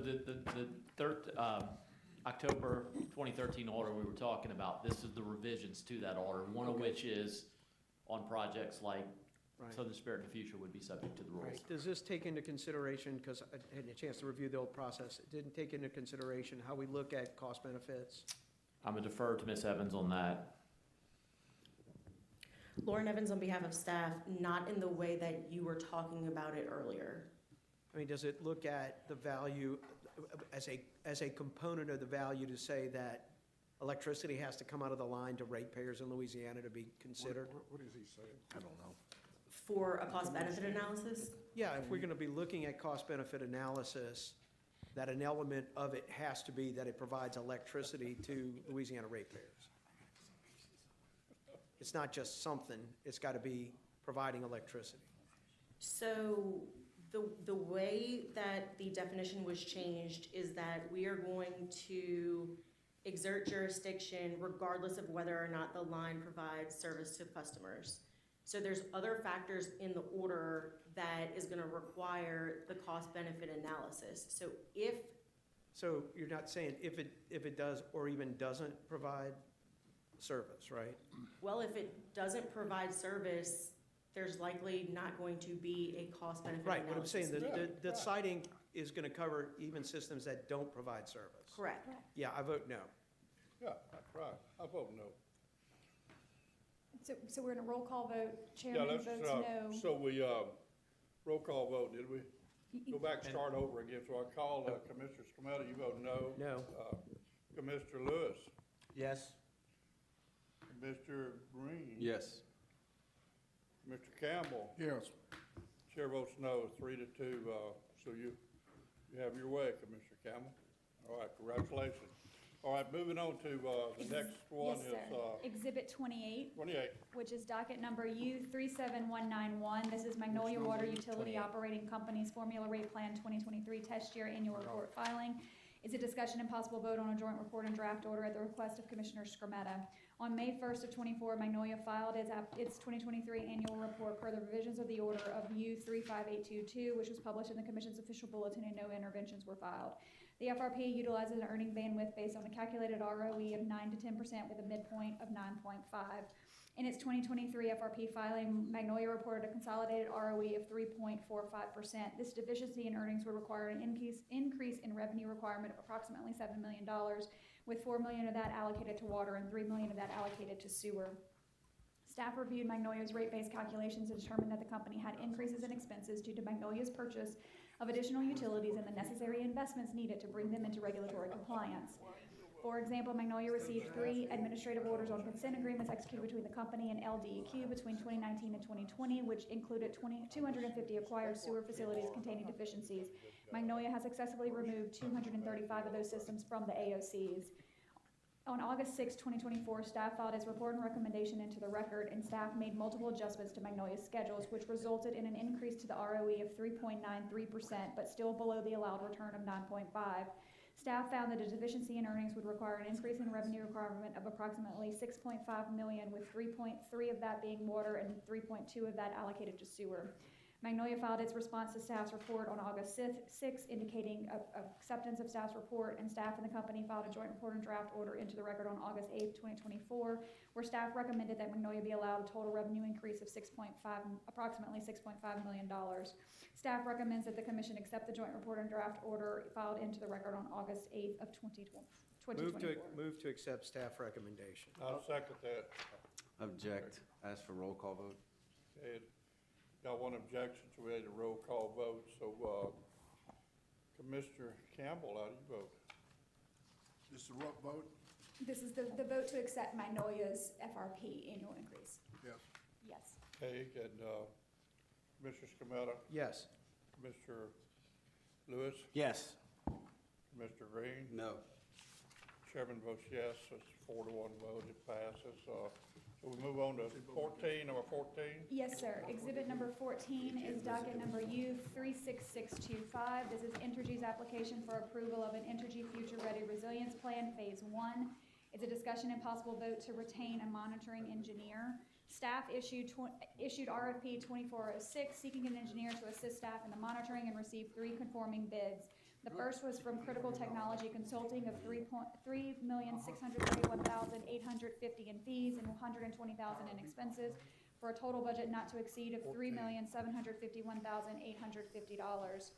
The second was from CSRS of $5,503,500 in fees and $612,000 in expenses, for a total budget not to exceed of $6,115,500. And then third was from Baraka and Benura of $13,746,119.04 in fees and $97,796.08 in expenses, for a total budget not to exceed of $13,843,915.12. Staff makes no recommendation as all 3 bidders are qualified. Motion to accept middle bid of CSRS for $6.1 million. Offer a substitute motion for the low bid of Critical Technology Consulting for their total amount of $3.7 million. We got a plus. substitute motion from Scamata, Commissioner Scamata, on number 1, and does he have a second? Is there anybody second? Scamata's hearing no second, we move back to the original motion of Commissioner Breen and a second by Commissioner Lewis. Is there any objection or discussion? I'm going to just note that I'll vote for the bid of CSRS, but reserving in a positive vote, reserving the right to bring the matter up later for future consideration. Okay, is there any other discussion or anything? We hear that it's 5-1 in support of number 2 CSRS. Okay, 21, exhibit 21. Well, do we want to go back to 4? What? Do we want to go back in order, or No, 21. Was there another one? Okay. I'd like to do 21 if you don't mind. Where are we now? If no objection. Good luck finding it. 21. Yes. There you go. Exhibit number 21 is docket number U37213. This is Clico Power's request for a commission financing order authorizing Clico Power to finance through securitization financing transaction the retirement costs associated with the Dole Hills Power Station and the associated mines, as well as to establish an energy transition reserve. It's a discussion and possible vote to retain a securitization consultant. Staff issued an RFP 2407 seeking a consultant and received 2 conforming bids. The first was Estrada Hinoza of $260,000 in fees and $15,000 in expenses, for a total budget not to exceed of $275,000. The second was from Drexel Hamilton of $375,000 in fees and $0 in expenses, for a total budget not to exceed of $375,000. Staff makes no recommendation as both are qualified. Okay, got a motion from Commissioner Lewis to accept. I got a motion. You want to do it? I make a motion that we accept number 1, Estrada. Okay. However pronounce it, I don't know the name. Okay. That's and, my motion, I'll second it. And Commissioner Lewis seconds. Is there any discussion or opposition? Hearing none, we accept the bid of number 1 is Estrada for exhibit 21. I think we go back down to number 4 now. All right. Goodbye. Good luck. Yep. Exhibit 4. Yes, sir. Give me 1 second. Okay. Exhibit number 4 is docket number T37069. This is WNW Transport's application for a common carrier certificate of non-hazardous oil field waste and non-hazardous industrial solid waste for disposal statewide. It's a discussion and possible motion to rescind, staff's motion to rescind. On December 12th of 2023, WNW filed an application with the commission, and on March 11th, 2024, a hearing was held in the matter wherein they submitted evidence in satisfaction of the commission's rules related to waste hauling. On March 11th, 24, order number T37069 was issued wherein WNW was granted a common carrier certificate authorizing operations as a common carrier of non-hazardous oil field waste and non-hazardous industrial solid waste. The ALJ further ordered that the issue of the common carrier certificate is conditioned upon full compliance with the laws of the state of Louisiana and the rules and regulations of the commission. As of the date of this filing, WNW has not complied with the rules and regulations of the commission. Specifically, they have not submitted compliance documents required for issuance of the certificate, and the company has stated that they no longer are interested in acquiring a common carrier certificate. As a result of the failure to comply with the rules of the commission, the dated nature of the evidence submitted, and the request of W&W to not be awarded a common carrier certificate, staff respectfully requests that order T 37069 be rescinded and recommends that the commission accept that motion to rescind filed into the record on July 30th of 2024. Move to accept staff's recommendation. I'll second that. Moved by Commissioner Lewis, second by Chairman. In discussion, objection, hearing none, it's passed. I'm gonna, if it pleases the Commissioner Green, would like for us to go to number 8, if that's okay with everybody. Yes, sir. Hearing no objection, go ahead with number 8.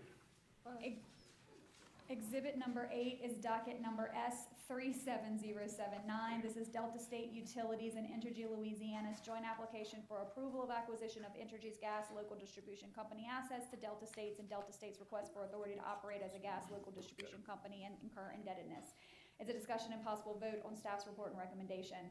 December 11th of 2023, Delta States and Entergy filed a joint application for approval of the acquisition. Notice was published in the Commission's official bulletin and no interventions were received.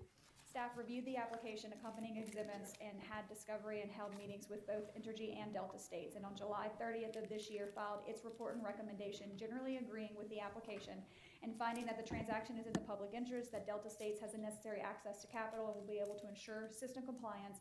The transaction was fair and reasonable to Entergy's employees, and that it will preserve the Commission's jurisdiction. On July 31st, 2024, the joint applicants filed correspondence into the docket indicating their concurrence with the report and recommendation. And as there are no unresolved issues, staff recommends that the Commission accept the staff report and recommendation filed into the record on July 30th of 2024. Motion to accept staff recommendation. I'll second. Motion by Commissioner Green, second by Commissioner Campbell. Any discussion or opposition, a question from Commissioner Lewis? Can I have a representative from Delta to the table? Okay, we got.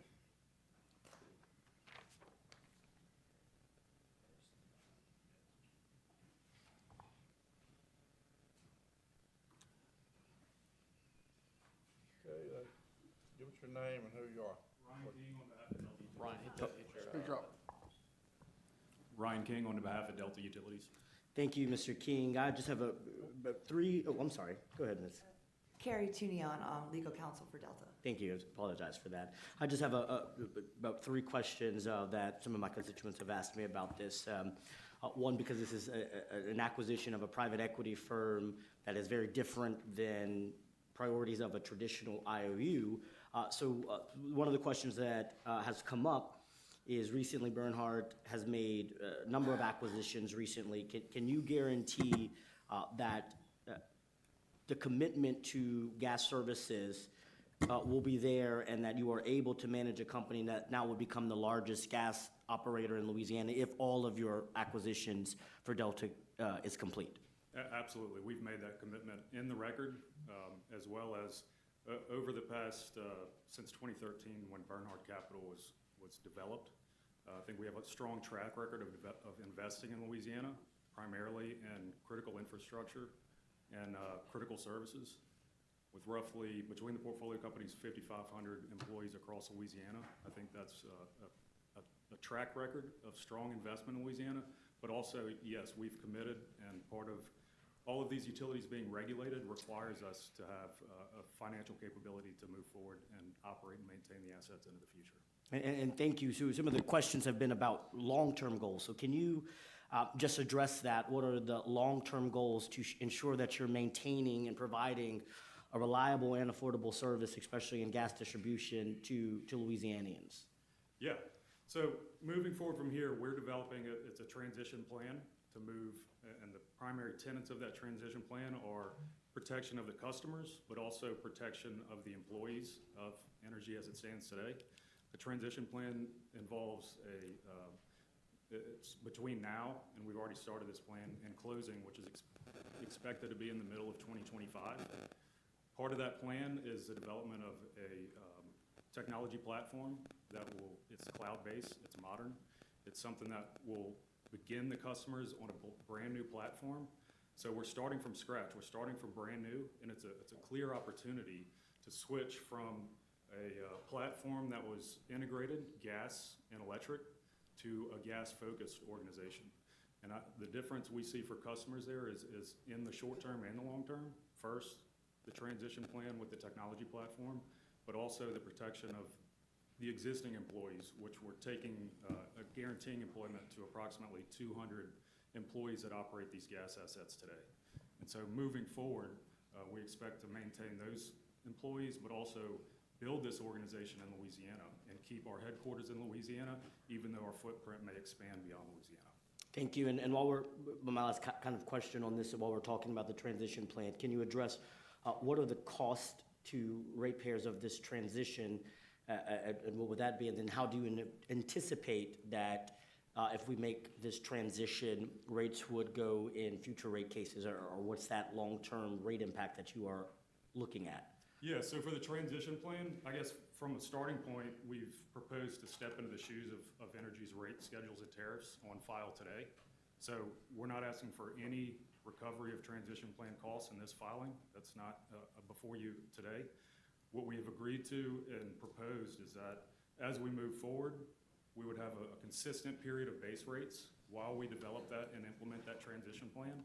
And then in the future, roughly the end of 2026, we would provide a full opportunity for the PSC to have a full prudency review, cost of service analysis, come in for a clean start as Delta Utilities with new tariffs, new rate schedules. But again, that would be subject to PSC approval and a future rate filing. As far as what we expect those costs to be, it's an allocated cost between the individual utilities. So that period from now until that future rate case really allows us to fully determine, is this just the Energy transaction, or is our other proposed CenterPoint transaction also included, where we can allocate those costs amongst additional utilities? Thank you, and correct me if I'm wrong, so the process is if we approve today, then you still have a regulatory proceeding that is happening at the City Council of New Orleans for the Entergy New Orleans share, and then that you would then return here in East Baton Rouge Parish to the Metro Council for a franchise agreement. Is that, and then that would then solidify this acquisition. Am I correct on that? That's correct. And do you have any timelines on where you stand on the acquisition in New Orleans and the franchise agreement here in East Baton Rouge Parish? So the New Orleans, we expect before the end of the year. It's difficult for me to forecast exactly when it would occur between now and then, but the end of the year is before the end of the year is our forecast. And the Baton Rouge franchise is currently in discussions with folks at the Metro Council. Great. I want to thank you for answering my questions. This has been a topic, particularly in my district, because most of the operations, as you acknowledged, are here. I'm going to keep an eye on, as we make this acquisition, on new gas spending, what that looks like, what that infrastructure is required. But I thank you for answering my questions, and we'll vote in favor of this and wish the new business success, but we'll be a close partner in ensuring that we do this in a fair and an equitable way for the people of Louisiana. Thank you. Absolutely. Madam Carey, what is your role in this? You're sitting up here. Just Moral support. I know Ryan never needs any help, but here for moral support, I guess, and answering any other questions in case And you have any. Mr. King, Yes, sir. there's been some other Kings that have sat in that chair before. Are you related to any of the other Kings that have served this committee? Yes, sir. And My who would mother, that be? Catherine King, practiced in front of the commission for Your over mother, 30 Catherine years. King? You know, Mr. Campbell, you know Catherine King, don't you? Yeah, she's from Winfield. That's close to LaSalle Parish, you know? Okay. Yeah, right next to it.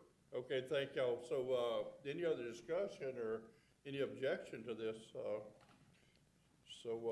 said we had a motion and a second, didn't we? Yes, sir. So, I think number 8's approved then, okay?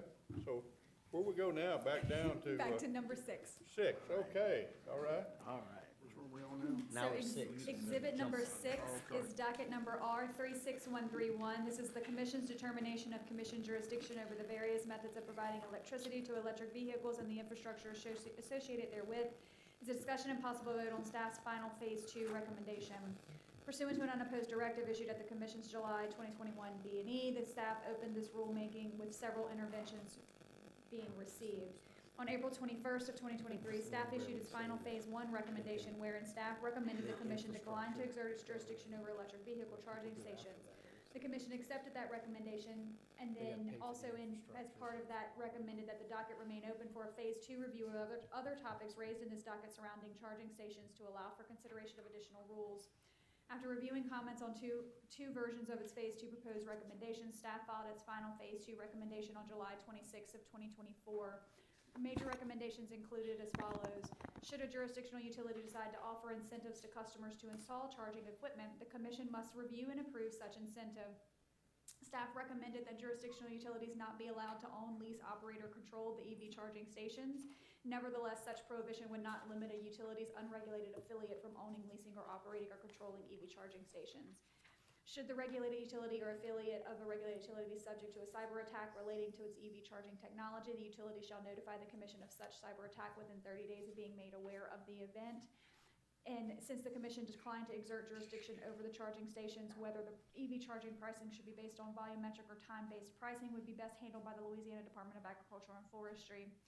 Lastly, staff recommends that the commission recognize that for purposes of regulation on on-site solar generating units for EV charging stations, the commission's net metering rule shall apply to any person or entity that owns and or operates charging stations. And should that station wish to pursue on-site generation from another energy source, such will be decided on a case-by-case basis by the commission. Staff recommends that the commission adopt the final phase 2 recommendation filed on July 26, 2024. So we got a case-by-case analogy of this new coming, okay, and so, I'm sorry. I was gonna ask a question on that real quick. You what? I was gonna ask a question on that. Okay, so do we have a motion for the question or after, or does it matter? Either is fine. All right, go ahead with the question. Thank you, Mr. Chairman, and on your question, I was gonna ask staff, when we, in the rule says on-site generation from another energy source will be decided on case-by-case basis by the commission, can you just elaborate on that? Would that mean if, let's say, a person is using their own gas-powered generator for their EV, and in case of a power outages, would that need commission approval? It was a question that I've received. Not my, Justin Bell on behalf of commission staff. Commissioner, no, this is the type of issues we're talking about here is what you would see in the net metering rules, Okay. which my understanding is that wouldn't apply here. So that wouldn't apply Correct. under that. Because homeowner generators, we're not going back across, that's all behind our meter.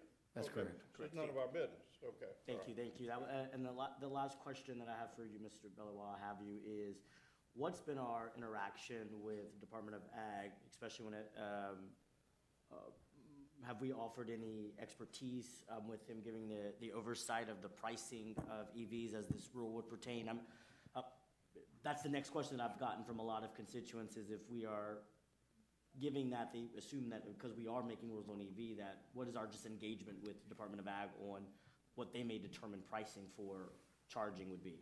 Thank you, Commissioner. To date, the Department of Agriculture and Forestry has not been involved in the docket, but we can reach out to them if you'd like. Okay, thank you. And I can add to, back when we opened up this rulemaking, I had a discussion with the commissioner, and I think they were kind of waiting to see where we went, whether it was gonna be volumetric or kilowatt or whatever, and mainly so they could have the proper equipment to make, it just like they do with a gas pump, to go and test it to make sure it's actually reading properly. That was their main concern. So to Justin's point, I think we could circle back with them and say, look, our rules are finished now.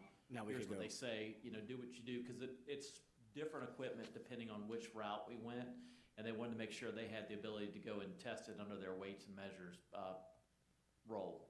Thank you. And the last question, Mr. Beller, Mr. Fry, while I have you, does our rule, is there any interaction with our rule, especially with the NEVI program? I know that has been a big portion of drawing down federal dollars to put EV charging equipment in disadvantaged communities, particularly along I-10. And I know there's been some mapping, so I'm just curious on what, now with, if we adopt this rule, what does that work look like to ensure that we can get some of those federal funds to add EV charging stations around the state? Yes, Commissioner, my understanding is that funding is flowing through DOTD. I have participated in some meetings with them, and we can continue to do that in the future. Great, thank you so much. Randy Young have anything to say about this? You want to come up? No. Okay.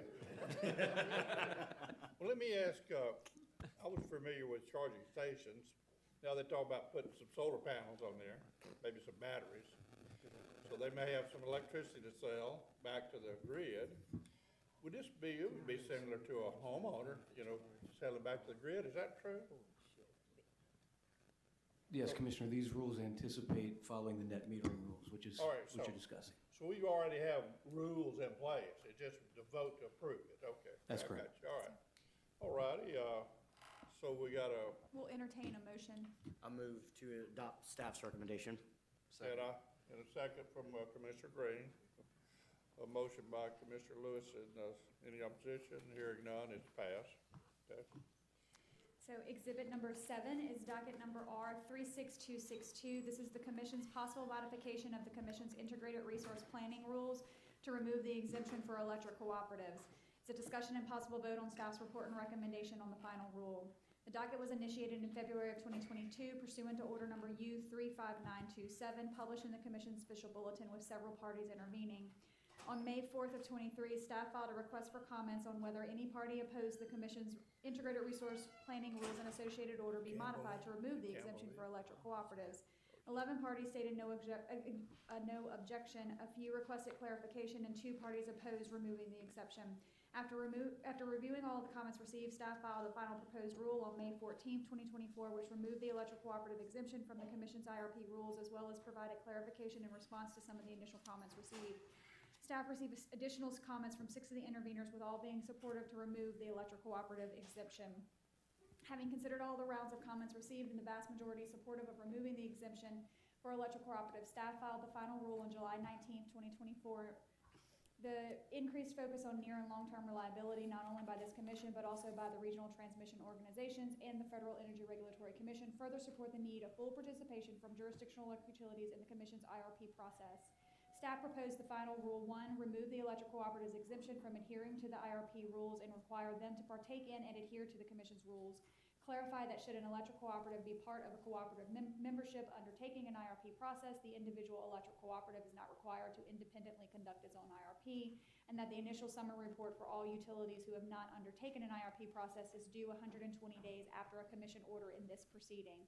Staff recommends that the commission adopt the final proposed rule filed as part of staff's report and recommendation into the record on July 19th of 2024. Move to accept staff recommendation. I'll second.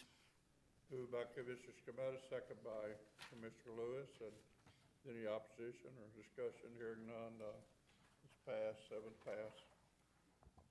And we've already disposed of Exhibit 8, so moving to Exhibit 9 is docket number S 37127. It's True Connect Communications petition for designation as an eligible telecommunications carrier within the state of Louisiana for the limited purpose of offering wireless lifeline services. Is a discussion and possible vote on staff's report and recommendation. True Connect being a subsidiary of TSC Acquisition Corporation, which separately owns True Connect Mobile, which sells mobile hotspot devices and low-cost monthly data plans, as well as True Connect Technologies, a mobile data analytics company that develops data intelligence products for wireless carriers, filed this application seeking ETC designation on March 4th of 2024. It was published in the Commission's official bulletin with no interventions or protest. On June 27th of 2024, staff filed its report and recommendation on the company's application into the record of the proceeding. Staff found that the company has demonstrated consistent with the requirements of the Act, applicable FCC regulations, and the Commission's ETC general order, that the company will make available to its customers universal service offerings that provide all the services supported by the Federal Universal Service Program, and that it appropriately advertises the available services. Therefore, it's staff's position that granting the ETC designation to the company is consistent with the Commission's public interest criteria as adopted in the ETC general order. Staff recommends that the Commission accept the staff report and recommendation filed into the record on June 27th of 2024. Motion to accept staff's recommendation. Motion by Commissioner Green, second by Commissioner Lewis, seconded by Chairman. Green's not here. It's discussion or opposition? Green's So- not here. Yeah, thank you. So, Okay. motion by Commissioner Lewis and seconded by the Second by chair. the chair, okay. I can be a doctor today. All right, hearing no opposition or any discussion, number 9 is passed. Exhibit number 10 is docket number S 37139. This is Cable One VoIP doing business as Sparklight's petition to relinquish its eligible telecommunications carrier designation. It's discussion and possible vote on staff's report and recommendation. Sparklight was providing VoIP services in Louisiana, and the company will continue to provide interconnected VoIP services pursuant to its registration after the grant of this request. On March 13th of 2024, the company filed this petition seeking to relinquish its designation as an ETC, which was published in the Commission's official bulletin and no intervention was received.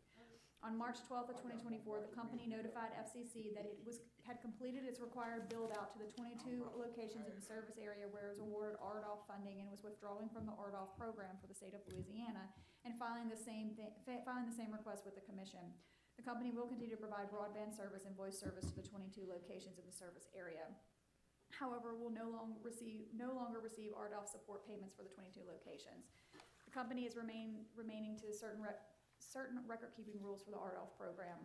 On May 15th, 2024, staff filed its staff report and recommendation into this proceeding, and pursuant to the Act, the State Commission shall permit an ETC to relinquish its designation as such a carrier in any area served by more than one ETC. Staff has reviewed the company's request and the requirements of the Act. Sparklight has provided advance notice to the Commission regarding its relinquishment. Staff has confirmed that there is at least one additional ETC serving the areas in which the relinquishment is being sought, and in fact, there's at least 9 there. And Sparklight's petition was submitted in accordance with the requirements of the Act. Therefore, staff recommends that Sparklight's ETC designation be relinquished. Staff recommends that the Commission accept the staff report and recommendation filed into the record on May 15th, 2024. Move to accept staff's recommendation. Mr. Lewis moves that we accept staff recommendation. Chair will second that. Any discussion or vote? Hearing none. I'm sorry, Exhibit 10. 10 is approved. Number 11. Number 11 is docket number S37186. This is Seabridge Telecom's request to relinquish its eligible telecommunications carrier designation. It's a discussion and possible vote on a staff report and recommendation. On April 23rd of 2024, Seabridge filed its request seeking relinquishment with the Commission, which was published in the Commission's official bulletin with no interventions or protests. Seabridge was designated as an ETC by a Commission order so that the company could provide supported voice and broadband services in designated service areas for the limited purpose of attaining high-cost rural digital opportunity funds, Phase 1 support, and low-income lifeline support. On March 15th of this year, the company informed the Federal Communications Commission that the company intended to surrender its awarded RDOF support for 18 census blocks, and by doing so, the company had made those census blocks eligible for other federal and state funding programs. The company further states that it will not receive the funding which was original purpose for Seabridge seeking its ETC designation. Thus, ETC designation is no longer necessary. On July 16th, 2024, staff filed its report and recommendation into the record of this proceeding. Pursuant to the Act, a Commission can permit an ETC to relinquish its designation as such a carrier in any other area served by more than one ETC. Staff has reviewed the company's request and the requirements of the Act and has confirmed that has been advance notice and that there is more than one additional ETC serving the areas in which the relinquishment is being sought. Therefore, staff recommends that the Commission accept the staff report and recommendation filed into the record on July 16th, 2024. Move to accept staff's recommendation. Mr. Lewis moves that we accept staff recommendation on Exhibit 11, second by Commissioner Campbell. Any discussion or objection? Hearing none. Exhibit 11 is approved. Exhibit number 12 is docket number S37190. It's Magnolia Water Utility Operating Company's request for a letter of non-opposition to enter into a loan agreement with CoBank. This is a discussion and possible vote on staff's report and recommendation. On May 5th of 2024, Magnolia filed its request for Commission's authorization to enter into the single advance secured loan with CoBank pursuant to the Commission's general orders. It was published in the Commission's official bulletin and no interventions were filed. Magnolia is seeking to enter into a loan agreement with CoBank for up to a 20-year term, and the loan will be a single advance senior secured amortizing loan. It will be used for the purpose of refinancing intercompany debt, payables, and capital contributions in support of Magnolia's expansion projects as well as closing costs. The company will also utilize the funds for purposes of balancing Magnolia's corporate capital structure as mandated in Commission Order number U35822. The company will use this capital to keep acquiring and rehabilitating water and wastewater systems that may be in disrepair, and will also use the capital to maintain regulatory compliance of all of its systems present and future. Staff filed its report and recommendation into the record on July 25th of 24, and based on the analysis conducted, staff determined that the transaction is in the public interest and will have no immediate effect on rates or terms of service and conditions for Magnolia's customers. Staff understands that this transaction may have an impact on future rates and will be subject to review in Magnolia's future FRP reviews if a continuance is requested. Otherwise, it shall be subject for review in any subsequent rate case. Staff recommends that the Commission accept staff's report and recommendation filed into the record on July 25th, 2024. Move to accept staff recommendation. Moved by, to accept by Commissioner Scametta, seconded by Commissioner Lewis. Any discussion or objection? Hearing none, number 12 is approved. Exhibit number 13 is docket number U36625. This is Entergy's application for approval of the Entergy Future Ready Resilience Plan Phase 1. It's a discussion and possible vote on a budget increase for United Professionals Company due to a scope expansion. At the February 16, 2023 B&E, UPC was retained to assist the Commission in its review of Entergy's proposed cost recovery mechanism associated with its resiliency plan.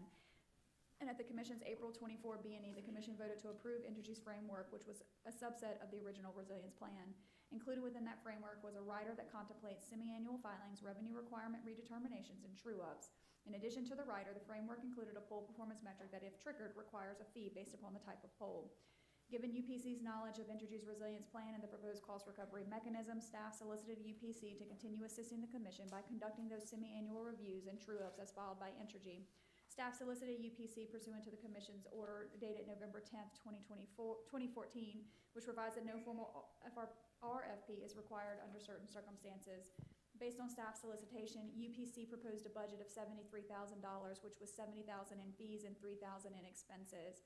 Staff recommends that the Commission grant the budget increase for United Professionals Company in the amount of $70,000 in fees and $3,000 in expenses due to a scope expansion. Move to accept staff recommendation. Moved by Commissioner Scametta to accept. Second. Staff and seconded by Commissioner Lewis. Any discussion? Any objection? Hearing none, it's approved. Vote 14. 14 has already been resolved. All right. So we're moving to 15, which is docket number U36983. It's the Commission's audit of Atmos Energy Corporation, Louisiana Division's Quick Start Energy Efficiency Rate Rider pursuant to the Commission's energy efficiency rules for program year 8 ending December 31st of 2022. Is a discussion and possible vote on a joint report and draft order. The docket was initiated by Commission staff in September of 2023 by filing notice in the Commission's official bulletin. The primary purpose of the audit was to determine whether the costs passed through Atmos's energy efficiency rider were reasonable and prudent, and whether the costs were appropriate and eligible for recovery through the company's rider consistent with the Commission's EE Quick Start rules. After completing its review, staff determined with 4 exceptions that the costs charged through the rider were reasonable and prudent, and that the costs were appropriate and eligible for recovery consistent with the Commission's energy efficiency rules. Staff filed its audit report on April 9th, 2024, and after reviewing staff's audit report, Atmos indicated that it had no objection to staff's findings or recommendations. Therefore, as there are no unresolved issues, the parties filed a joint report and draft order on staff's report into the record on June 13th, 2024, seeking Commission approval. As there are no unresolved issues, staff recommends the Commission accept the joint report and draft order filed into the record on June 13th, 2024. Move to accept staff recommendation. Commissioner Scametta moved to accept staff recommendation, seconded by Commissioner Lewis. Any discussion or opposition? Hearing none, it's approved. Exhibit number 16 is docket number U36985. It's the Commission's audit of SWEPCO's rate rider for energy efficiency quick start program pursuant to the Commission's energy efficiency rules for years ending December 31st, 2021 and December 31st, 2022. Is a discussion and possible vote on a joint report and draft order. The docket was initiated by Commission staff in September of 23 by filing notice in the Commission's official bulletin. No interventions were received. The primary purpose of staff's audit was to determine whether the costs passed through SWEPCO's rider were reasonable and prudent, and whether those costs were appropriate and eligible for recovery through the company's rider consistent with the Commission's EE rules. Staff determined, with one exception, that the costs charged through the rider were reasonable and prudent, and that they were appropriate and eligible for recovery. Staff filed its audit report on April 11th, 2024, and after reviewing that report, SWEPCO indicated it had no objection to staff's findings or recommendations, and therefore filed a joint report and draft order into the record on July 22nd, 2024. As there are no unresolved issues, staff recommends the Commission accept the joint report and draft order filed into the record on July 22nd, 2024. Move to accept staff recommendation. Move to accept by Commissioner Scametta, second by Commissioner Campbell. Any objection or discussion? Hearing none, it's passed. Exhibit number 17 is docket number U37071. This is Entergy Louisiana's application for approval of the Mondu Solar Power Purchase Agreement, expansion of the Go Green tariff and cost recovery. It's a discussion and possible vote on the uncontested stipulated settlement. On December 19th of 2023, Entergy filed its application, which was published in the Commission's official bulletin, and timely interventions were received from the LEUG and the Alliance for Affordable Energy. After extensive negotiations, Entergy staff and the interveners were able to enter into an uncontested stipulated settlement, which was filed into the record on July 1st, 2024. The major terms of the settlement are that the competitive bid process and the selection of the Mondu solar facilities and the PPA associated therewith are consistent with the Commission's orders and in the public interest. The Mondu solar facility is deemed eligible for inclusion in the Go Green Option Rider resource portfolio, and the company acknowledges that all costs incurred associated with the Mondu PPA shall be remain subject to annual FRP reviews and to the FAC audits to the extent applicable. The staff recommends that the Commission approve the uncontested stipulated settlement filed into the record on July 1st of 2024. Move to accept staff recommendation. Move to accept by Commissioner Scametta, second by Commissioner Lewis, and my compliments to all these interveners. Y'all got hammered it out, so it's approved. Okay. We are now going to Exhibit 22 because the others have been resolved. And Exhibit 22 is docket number U37185. This is Atmos Energy Corporation's Rate Stabilization Clause 2023 test year filing for the Louisiana Rate Division. It's a discussion and possible vote on a joint report and draft order. On April 22nd of 24, Atmos filed its Rate Stabilization Clause 23 test year filing, and notice was published in the Commission's official bulletin with no interventions. In docket number U36658, the Commission adopted the terms and conditions for renewal of Atmos's consolidated Louisiana RSC, specifically authorizing Atmos to earn an overall return on equity of 9.8% with an earning bandwidth of 20 basis points. In Atmos's 2023 filing, it reported an ROE of 5.85%, resulting in a revenue increase of approximately $38.5 million prior to the company's proposed amortizations of excess accumulated deferred income taxes and the amortization of a state income tax liability. With the adjustments, Atmos's requested revenue, it resulted in a net revenue increase of approximately $35.4 million. Commission staff conducted a thorough review and agreed with Atmos and filed its report and recommendation into the record on July 2nd of 2024. On July 23rd of 24, upon review, Atmos filed correspondence indicating their agreement with staff's report along with 3 points of clarification, and the parties filed a joint report and draft order into the record on August 1st, 2024. As there are no unresolved issues, staff recommends that the Commission accept the joint report and draft order filed into the record on August 1st, 2024. Let me ask a question. Yes, sir. Okay, we've got a question by Commissioner. And Commissioner, Campbell. can you use your mic, please? Yeah. Who represents Atmos? Is that who we got, Atmos?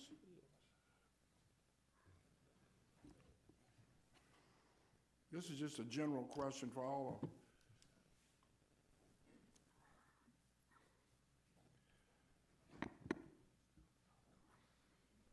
Sean, just make sure you fill out the card after. Yeah. Yeah. Y'all ready for the, Sean Audubey on behalf of. you ready for the fight we had before, 3 or 4 hours? Three more? Yeah. Absolutely. I brought a snack, so. Anyway, look, help me with something. Yes, sir. I know a little bit about natural gas, about that much.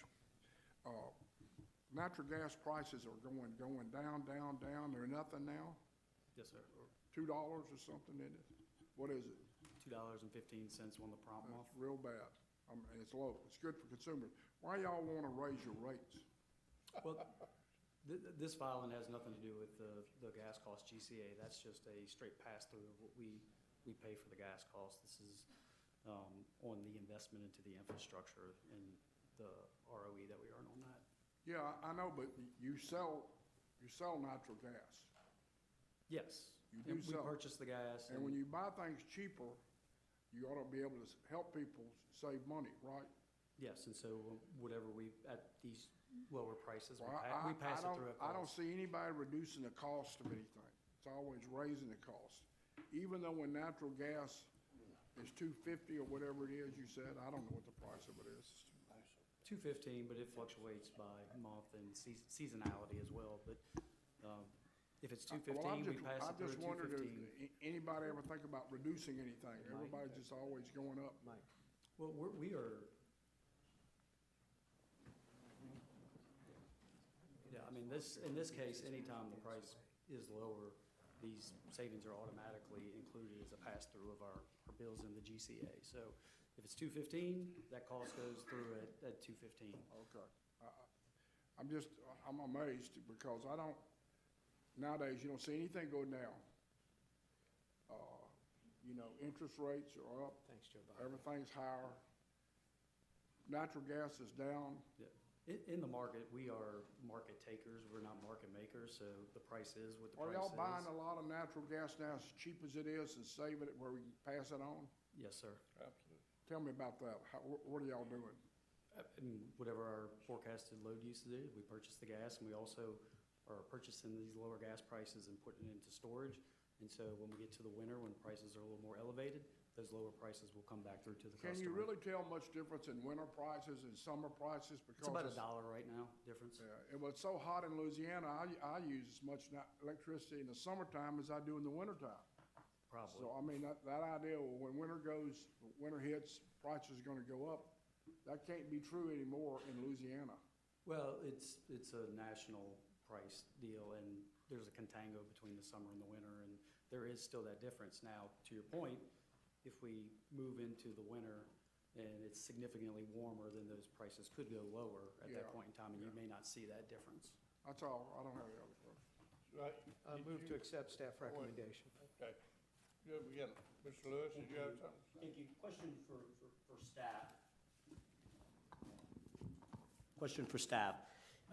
This is not a one-time reset, am I correct? Alderman Viswanathan on behalf of staff. I'm not sure I understand your question, Commissioner. I'm reading it in the staff report. It says staff expects that the company's continued investment in SIP will result in an earned ROE deficiency for every test year and revenue increase in the order of the 2023 test year will be required to achieve the reset of rates in the midpoint of the ROE of 9.8. So I guess my question is this: we are expecting, because of the additional SIP spending that we approved earlier, that the midpoint will constantly be reset because their ROE would fall because of that spending. I just want to make sure I'm understanding that correct. So Commissioner, in the rate case, docket U36658, staff and Atmos entered into an agreement whereby we set a target ROE, which was a 9.8. We set a bandwidth around that. What we were provided with in this docket was Atmos provided their financials to us along with it as a part of their annual report, which staff did review, and we agreed with the financial aspect of where they landed, which is what is before your honors today. Thank you. And I guess part of my question, which is I raised a few months ago, was that the way we constructed SIP will increase rate base, which will, in my view, turn into a higher ROE. And so I'm trying to, because of the higher depreciation expenses, higher property taxes, higher income taxes. So I guess my question for Atmos is, right now your base rates are one of the highest in the state. How do you justify another 65% increase, or as my staff and I analyzed, about a $14.67 higher than the state average? So I'm trying to, well, while I know, and I have no objections today because this is, we're looking at your test year, but this goes back to some of my previous concerns about what we approved in the SIP spending, is that we're on a path of constant rate increases, I think, to Commissioner Campbell's point, because of that. And so I'm trying to see where the company sees this going. Yeah, and we will continue to invest in infrastructure to provide, a safe, reliable, and resilient system. And, as we stated previously, pipe lasts 80 to 100 years. And so at some point, the infrastructure does have to be replaced. And we are in the process of replacing over 9,000 miles of pipe on our system. So this will be continual, and there will be a cost to the safety aspect of it and to provide resiliency. But I believe, the costs that come along with that, are prudent in the sense of investing in safety and resiliency and reliability to our customers. Thank you, Mr. Sean. I just want to make sure I'm understanding. You're saying 9,000, but if my memory serves me correctly, originally in the testimony and the filings, we were talking around 5,000. There's 5,000 miles of pipe that was unknown. That was unknown, but Yes. you're including. And just in total, the speak is to 9,000 throughout the state. Okay, and so our consultant, Mr. Barta, and some of his testimony tells us that because of this, your spending means that the new normal under your RSC is that we should always expect you to earn below your ROE, and that requested revenues will increase, like this one as we see today, again and again. And so I'm trying to understand, would you agree with his evaluation and interpretation of your RSC? There is the potential that, yes, we would fall under that bandwidth consistently, and we would be trued up to the 9.8% that was approved And for the do- next 2 years after this one. Absolutely. And do you ever see a period where your SIP spending will not consistently increase to continually getting you under your ROE, which would justify adjusting the midpoint, which would increase revenues? So we do evaluate every year the safety spend, and we are submitting those projects to the commission staff each year. And so those are under review, so the commission always has the right to say that those projects are not needed or don't need to be done. But, you know, as we replace pipe and pipe becomes newer, over time, yes, that could potentially slow down. And the last point that I would make, I would love to work with Atmos and the Office of Pipeline Safety to ensure we're making the adequate investments. I am not opposed, and I do support updating our infrastructure, but where I am deeply concerned is I do not want us to be creating metrics where we are utilizing upgrades as a revenue raiser that would increase earnings, because we're simply just saying, well, here's infrastructure, we've identified it, it may not be identified as hazardous or dangerous now, but we're going to go ahead and work on it under the SIP program, which then now reduces my ROE, which now gets my revenue increase. And as Commissioner Campbell said, as we are seeing prices change, your rates will continuously go up. And at some point, there has to be some equilibrium there, because I don't want to see a scenario where rates are going up simply just for rates going up for increased revenue. So like I said, I'm not opposed to this today. I do still have some concerns. You are complying with the order that we have already voted on that I did object to, but I want us to do a little bit more work on this, because I just don't want us to be using SIP as a revenue raiser instead of replacing needed infrastructure for safety and security. But I'm still struggling to balance where the company's priorities are on that. And we are happy to provide transparency onto any projects and come speak to your office or any other commissioner's Thank you. office. I got a question. Yes, sir. Look at this bill impact deal. Are you looking at that? Or Brandon, are you looking at it? Help me with it. Yeah. You see it? Yes. Y'all on the page? Mm-hmm. Now, you want me to keep up, you keep up, man. I got you. I'm on it. All right. Customer charge, you're going up from $23.25 to $25, right? Correct, yes, sir. Why is that? That's the increase they spend, and as we do the allocations of the dollars. When's the last time you got a rate increase? That would have been, I guess, when we voted on the When forward we rate plan. voted on in April, the RSC framework. You got one then? Yep, and this is the first. This is just the application of the approved framework of the RSC. Oh, so you hadn't got, this doesn't make two, just one, This right? does not change anything, no, sir. Okay, well, let me ask you something. Commodity charge, I guess that's the price of natural gas? No, the commodity is it? charge, the commodity charge is the volumetric charge for operating the system. There's a different charge for the So when did the last time you had a rate increase? So not when you looked at it, but when's the last time you had a rate increase? I think that would have been with the. Somebody gotta know. Commissioner Campbell, Arvin Vishwanathan on behalf of staff, right over here. At Mrs. last rate case Where was are you? set, Who's right talking? here, Commissioner. At Mrs. last rate case, we did vote upon it at the April B&E in Manny, Louisiana. I believe that answers your question. Yeah. And that would have been. Was there a would have rate been- increase? What the commission did vote for was the framework for a rate increase, and this is the first year application of This is, that we rate voted increase. on, but this is the rate increase. Correct, Yes. Commissioner. All right. Well, what is a commodity charge? I wanna know what the hell that is. And I think I'm gonna take what Sean said. This would be like, so on the water side, you've got essentially a rate, but then you pay so much for what you use. I think that's what this. So it's basically split. Your base charge does not cover every part of the infrastructure and operation expenses. It's split between a base charge and a volumetric charge. So you have part of that base charge, which is charged every month to be able to operate the system. The commodity charge is the volumetric portion of that is recovering those same costs, and it's split between the two. It went up from $8.44 to $11.68, $3 and pennies, huh? On the residential side, it went from 42 cents a CCF to 58 cents a CCF. What I'm looking at right here, commodity charge was $8.44. That was a current, and now the proposed is $11.68. That's $3.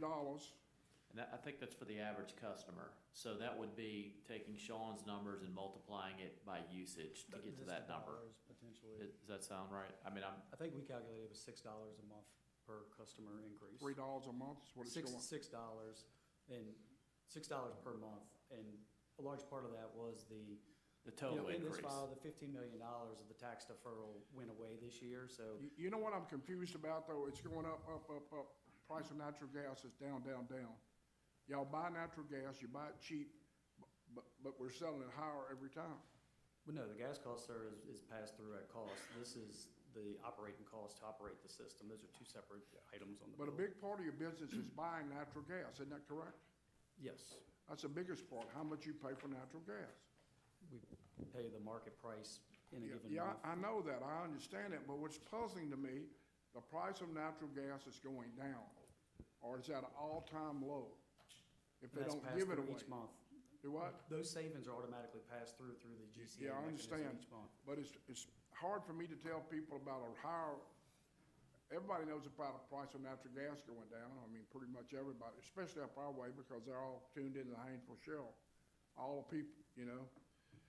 But, it's just tough to see you raising these rates when the price of natural gas is going down.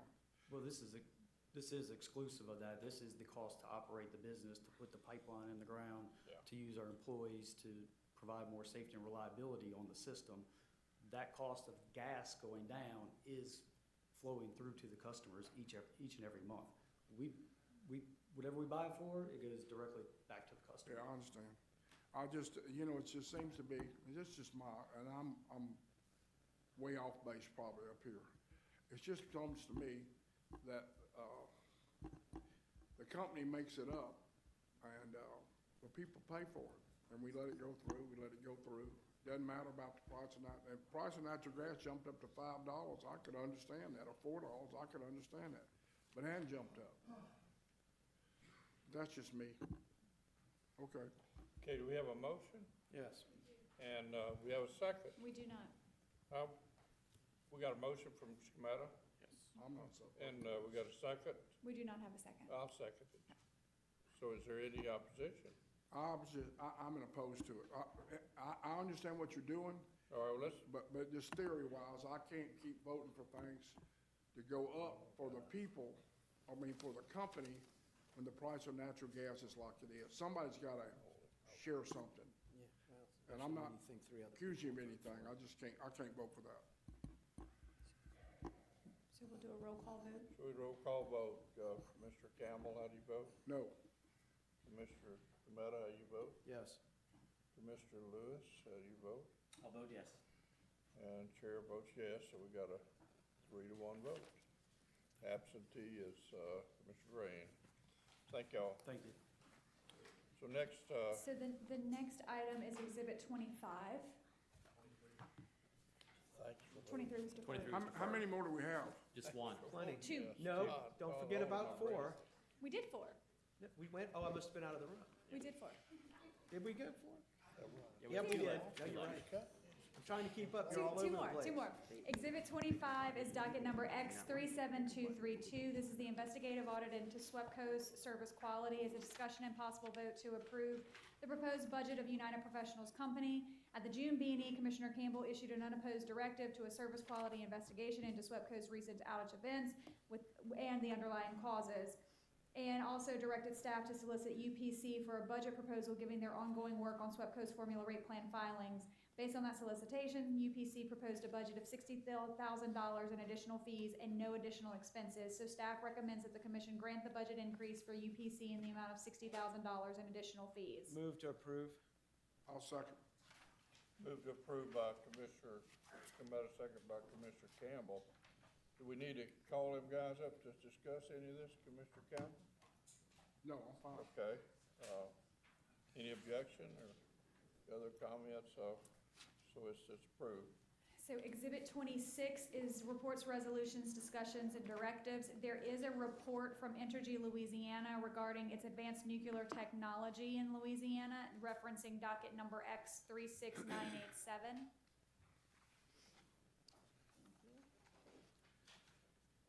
So, Mr. Hand's gonna come up here and give us a report on that? He should be very short and sweet. What's that? He should Very be short and sweet. Oh, okay. Larry Ham, on behalf of EOL. I won't be as quick, I can't read as quick as Catherine, but I will be brief. We're here today to report on our new nuclear efforts in Louisiana to explore the future of nuclear for Louisiana. We had filed previously on April 18th a letter with the LPSC. In that letter, we outlined the activity that was underway and planned to advance the development of new nuclear power generation resources in Louisiana. Pleased to report we're on pace to provide a preliminary report to the Commission at its January meeting, but I'm here today to provide a brief status report. Louisiana will have significant generation needs in the future to account for unit deactivations and load growth. To provide an affordable, reliable, resilient, and sustainable generation portfolio for our customers, we are considering all available alternatives for generation, including solar, wind, combustion turbine, biomass, hydroelectric, and advanced nuclear reactors. We've had multiple representatives recently participate in the first ever Louisiana Advanced Nuclear Competitive Edge Forum hosted in Metairie in June of 2024. We've also had continued to engage our industrial customers who are interested in new nuclear as a potential option.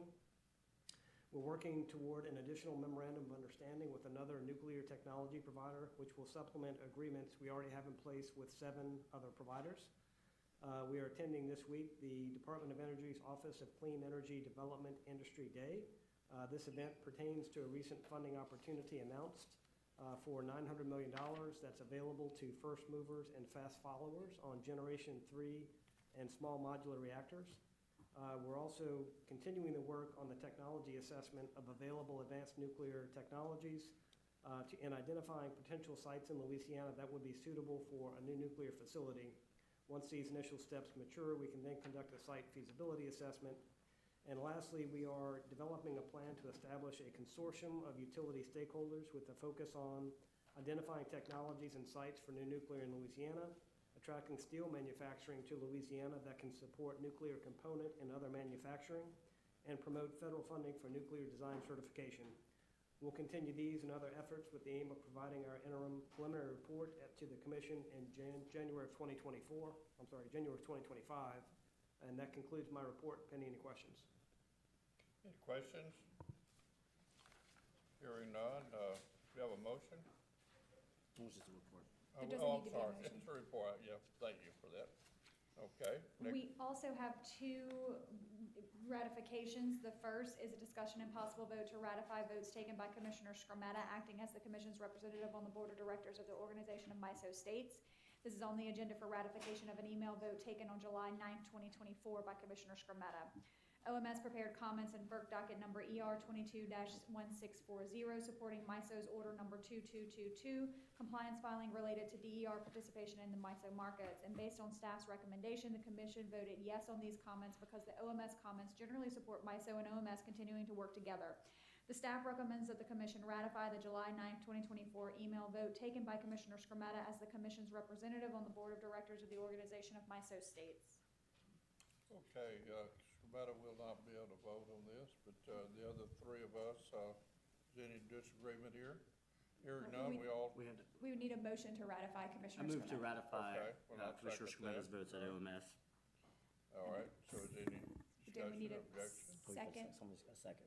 What? Somebody's got a second. You second? No, I made a Oh, motion. well, I seconded it, I'm sorry, I'm sorry you didn't hear that. Okay, so, is there any other, discussion? Skrmetta abstains. Yeah, they say. So, no objection, so the 3 of us approve it, okay? Yes, sir. We also have a couple other additional ratifications. These are discussion and possible vote to ratify interventions on the Louisiana Public Service Commission and RTO-related or other federal energy regulatory proceedings. This matter is on the agenda for ratification of these interventions. Scrolling. Interventions were filed on behalf of the Commission's behalf for the purpose of monitoring issues related to MISO, NRSPP, and other FERC proceedings in the following dockets. And based on Commissioner Lewis's comments at the beginning. We're gonna have 2 votes. The first is on interventions in the following. They were dockless interventions in EL 24-80, AC 24-108, and ER 24-24680, and staff recommends that the commission ratify these dockless interventions. Move to ratify. Second. Moved to ratify by Commissioner Lewis, second by Commissioner Scamato. Any discussion or objection? And Hearing none, it's ordered. the second vote ratification is that the commission filed a appeal in the Fifth Circuit number 24-60355, which was a petition for review of FERC order number 1920. Staff recommends that the commission ratify this action as well. Move to ratify. Moved to ratify by Commissioner Scamato. Now, Chair second. And I will object. Mr. Chairman, I'll be extremely brief. As I stated earlier in my announcements, I do support FERC Order 1920. I disagree with a lot of the reasonings that we filed in our brief. I think there's a lot to be gained by being proactive and open in the efficiencies of the marketplace that would unlock. With that being said, I want to thank the commission and our attorneys for hearing me out. I continue to engage in this issue as we continue on, but at this time, due to my support of FERC Order 1920, I will object to ratifying our intervention. Move for roll call vote. Roll call vote. Commissioner Scamato, how you vote? Yes. Commissioner Campbell, how do you vote? Yes. Chair votes yes. Commissioner Lewis? No. No. So it's 3-1, so it's approved. Last item under exhibit number 26 is a directive to staff to review Commission General Order dated April 30th, 1998, docket number U22389 in regards to ensuring reliable electric service. This is at the request of Commissioner Lewis. And Commissioner Lewis's directive is, I am interested in looking into the Commission's current reliability metrics, including researching ways to update our current order with more distribution level metrics, as well as modernizing the current level of SAIDI and SAIDI reporting.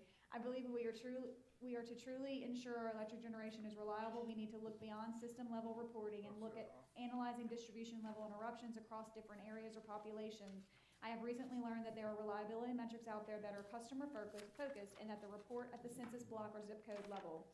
Therefore, I direct staff to open a rulemaking to review the Commission's current general order dated April 30th, 1998 on electric reliability standards and research ways the Commission can both modernize the current levels of SAIDI and SAIFI and establish reliability metrics at the distribution level. Staff should also look at ways to achieve uniformity and transparency of such reporting calculations, create explicit definitions of events that can be excluded from score calculations, including justification reporting, and review the suitability of the Commission's current penalty levels and enforcement mechanisms necessary to ensure reliability improvements. Further, staff is authorized to seek outside assistance if determined necessary to assist in this rulemaking. I have some questions about it. So, the current SAIDI-SAIFI like mechanism of review, and this is for staff, that's established by state, or is this established by NERC, or how is that established? So there are some federal standards, but they're reported to us. We have an order that started with a, I guess like a baseline, and then the standards got stricter, and they are where they are now. There's 2 sets of standards. There's one for the IOUs and one for the co-ops, but those are pursuant to our commission order. Right. Now, because, I think the thing that gets me is, and I know that what I want to make sure we don't get outside of this, is that there are differences between Louisiana and other states, right? And I think my biggest concern is the susceptibility of Louisiana to be like a hurricane catcher's mitt, right? And it affects, and one tropical storm throws out our SAIFI, right? But now, just because those are excluded, so under SAIDI-SAIFI rules and our rules, an event. Does it?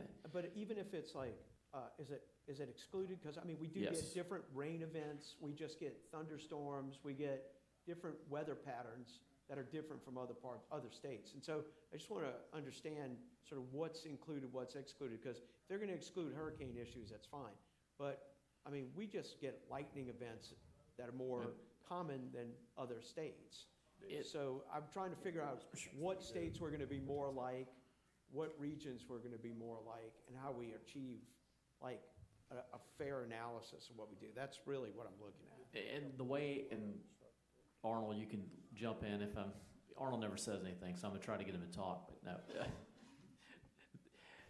The way I remember it, because I was looking at this for Commissioner Campbell, we were looking at the SWEPCO one, which I think we're gonna ratify a hire here coming up, but it's not necessarily a storm, it's if more than 10% of the customers are out, I believe, is the threshold, then it's excluded from Sadie Safety number. So Sadie Safety is really tracking just routine. Normal routine? Just normal routine, power goes out because of failed equipment, essentially. So it's just really localized on the state. It doesn't really compare. Correct. Right? Correct, So it's just on, we look at our analysis of our state. Correct. Okay, all right. Then, I don't have any problem with it. All right. So assuming no opposition to Commissioner Lewis's. Who's in-house staff gonna be the go-to on this? Are we gonna be in-house or contract? It'll depend, like I know on Quit the saying outhouse. on the SWEPCO one coming up, because it's tied to the formula rate plan review and they're asked for additional tree trimming dollars. I think we're using the consultant that we have on the rate side, looking at the historical Is that United spends. Professionals? Yes, in that instance, but, looking at metrics, I mean, there's reporting by the utilities subject to those metrics, and if we use these other ones Commissioner Lewis is talking about, it would be similar. I think if we needed to audit those, whether they're accurately being reported to us, then we would probably need outside assistance in that case, but otherwise, I think it's something we can handle on the staff level, and through annual reviews, if we tie it to that, which I think is what you're talking about, tying it to the annual financial reviews, it's a component of it. And we did that with SWEPCO a couple of years ago where we felt they weren't making their metrics, so there were some adjustments based on that. Right. I mean, because fundamentally, I think companies try to stay connected so they can sell electricity. So anyway, that's it. All right. So assuming that there is no opposition, the directive is passed, and then we can entertain a motion to adjourn. That's it. That sounds like a good deal. Motion to adjourn. Second. We also need a second on that, please. Well, I think I said it. Oh, okay, Commissioner thank you. Smith said it. It's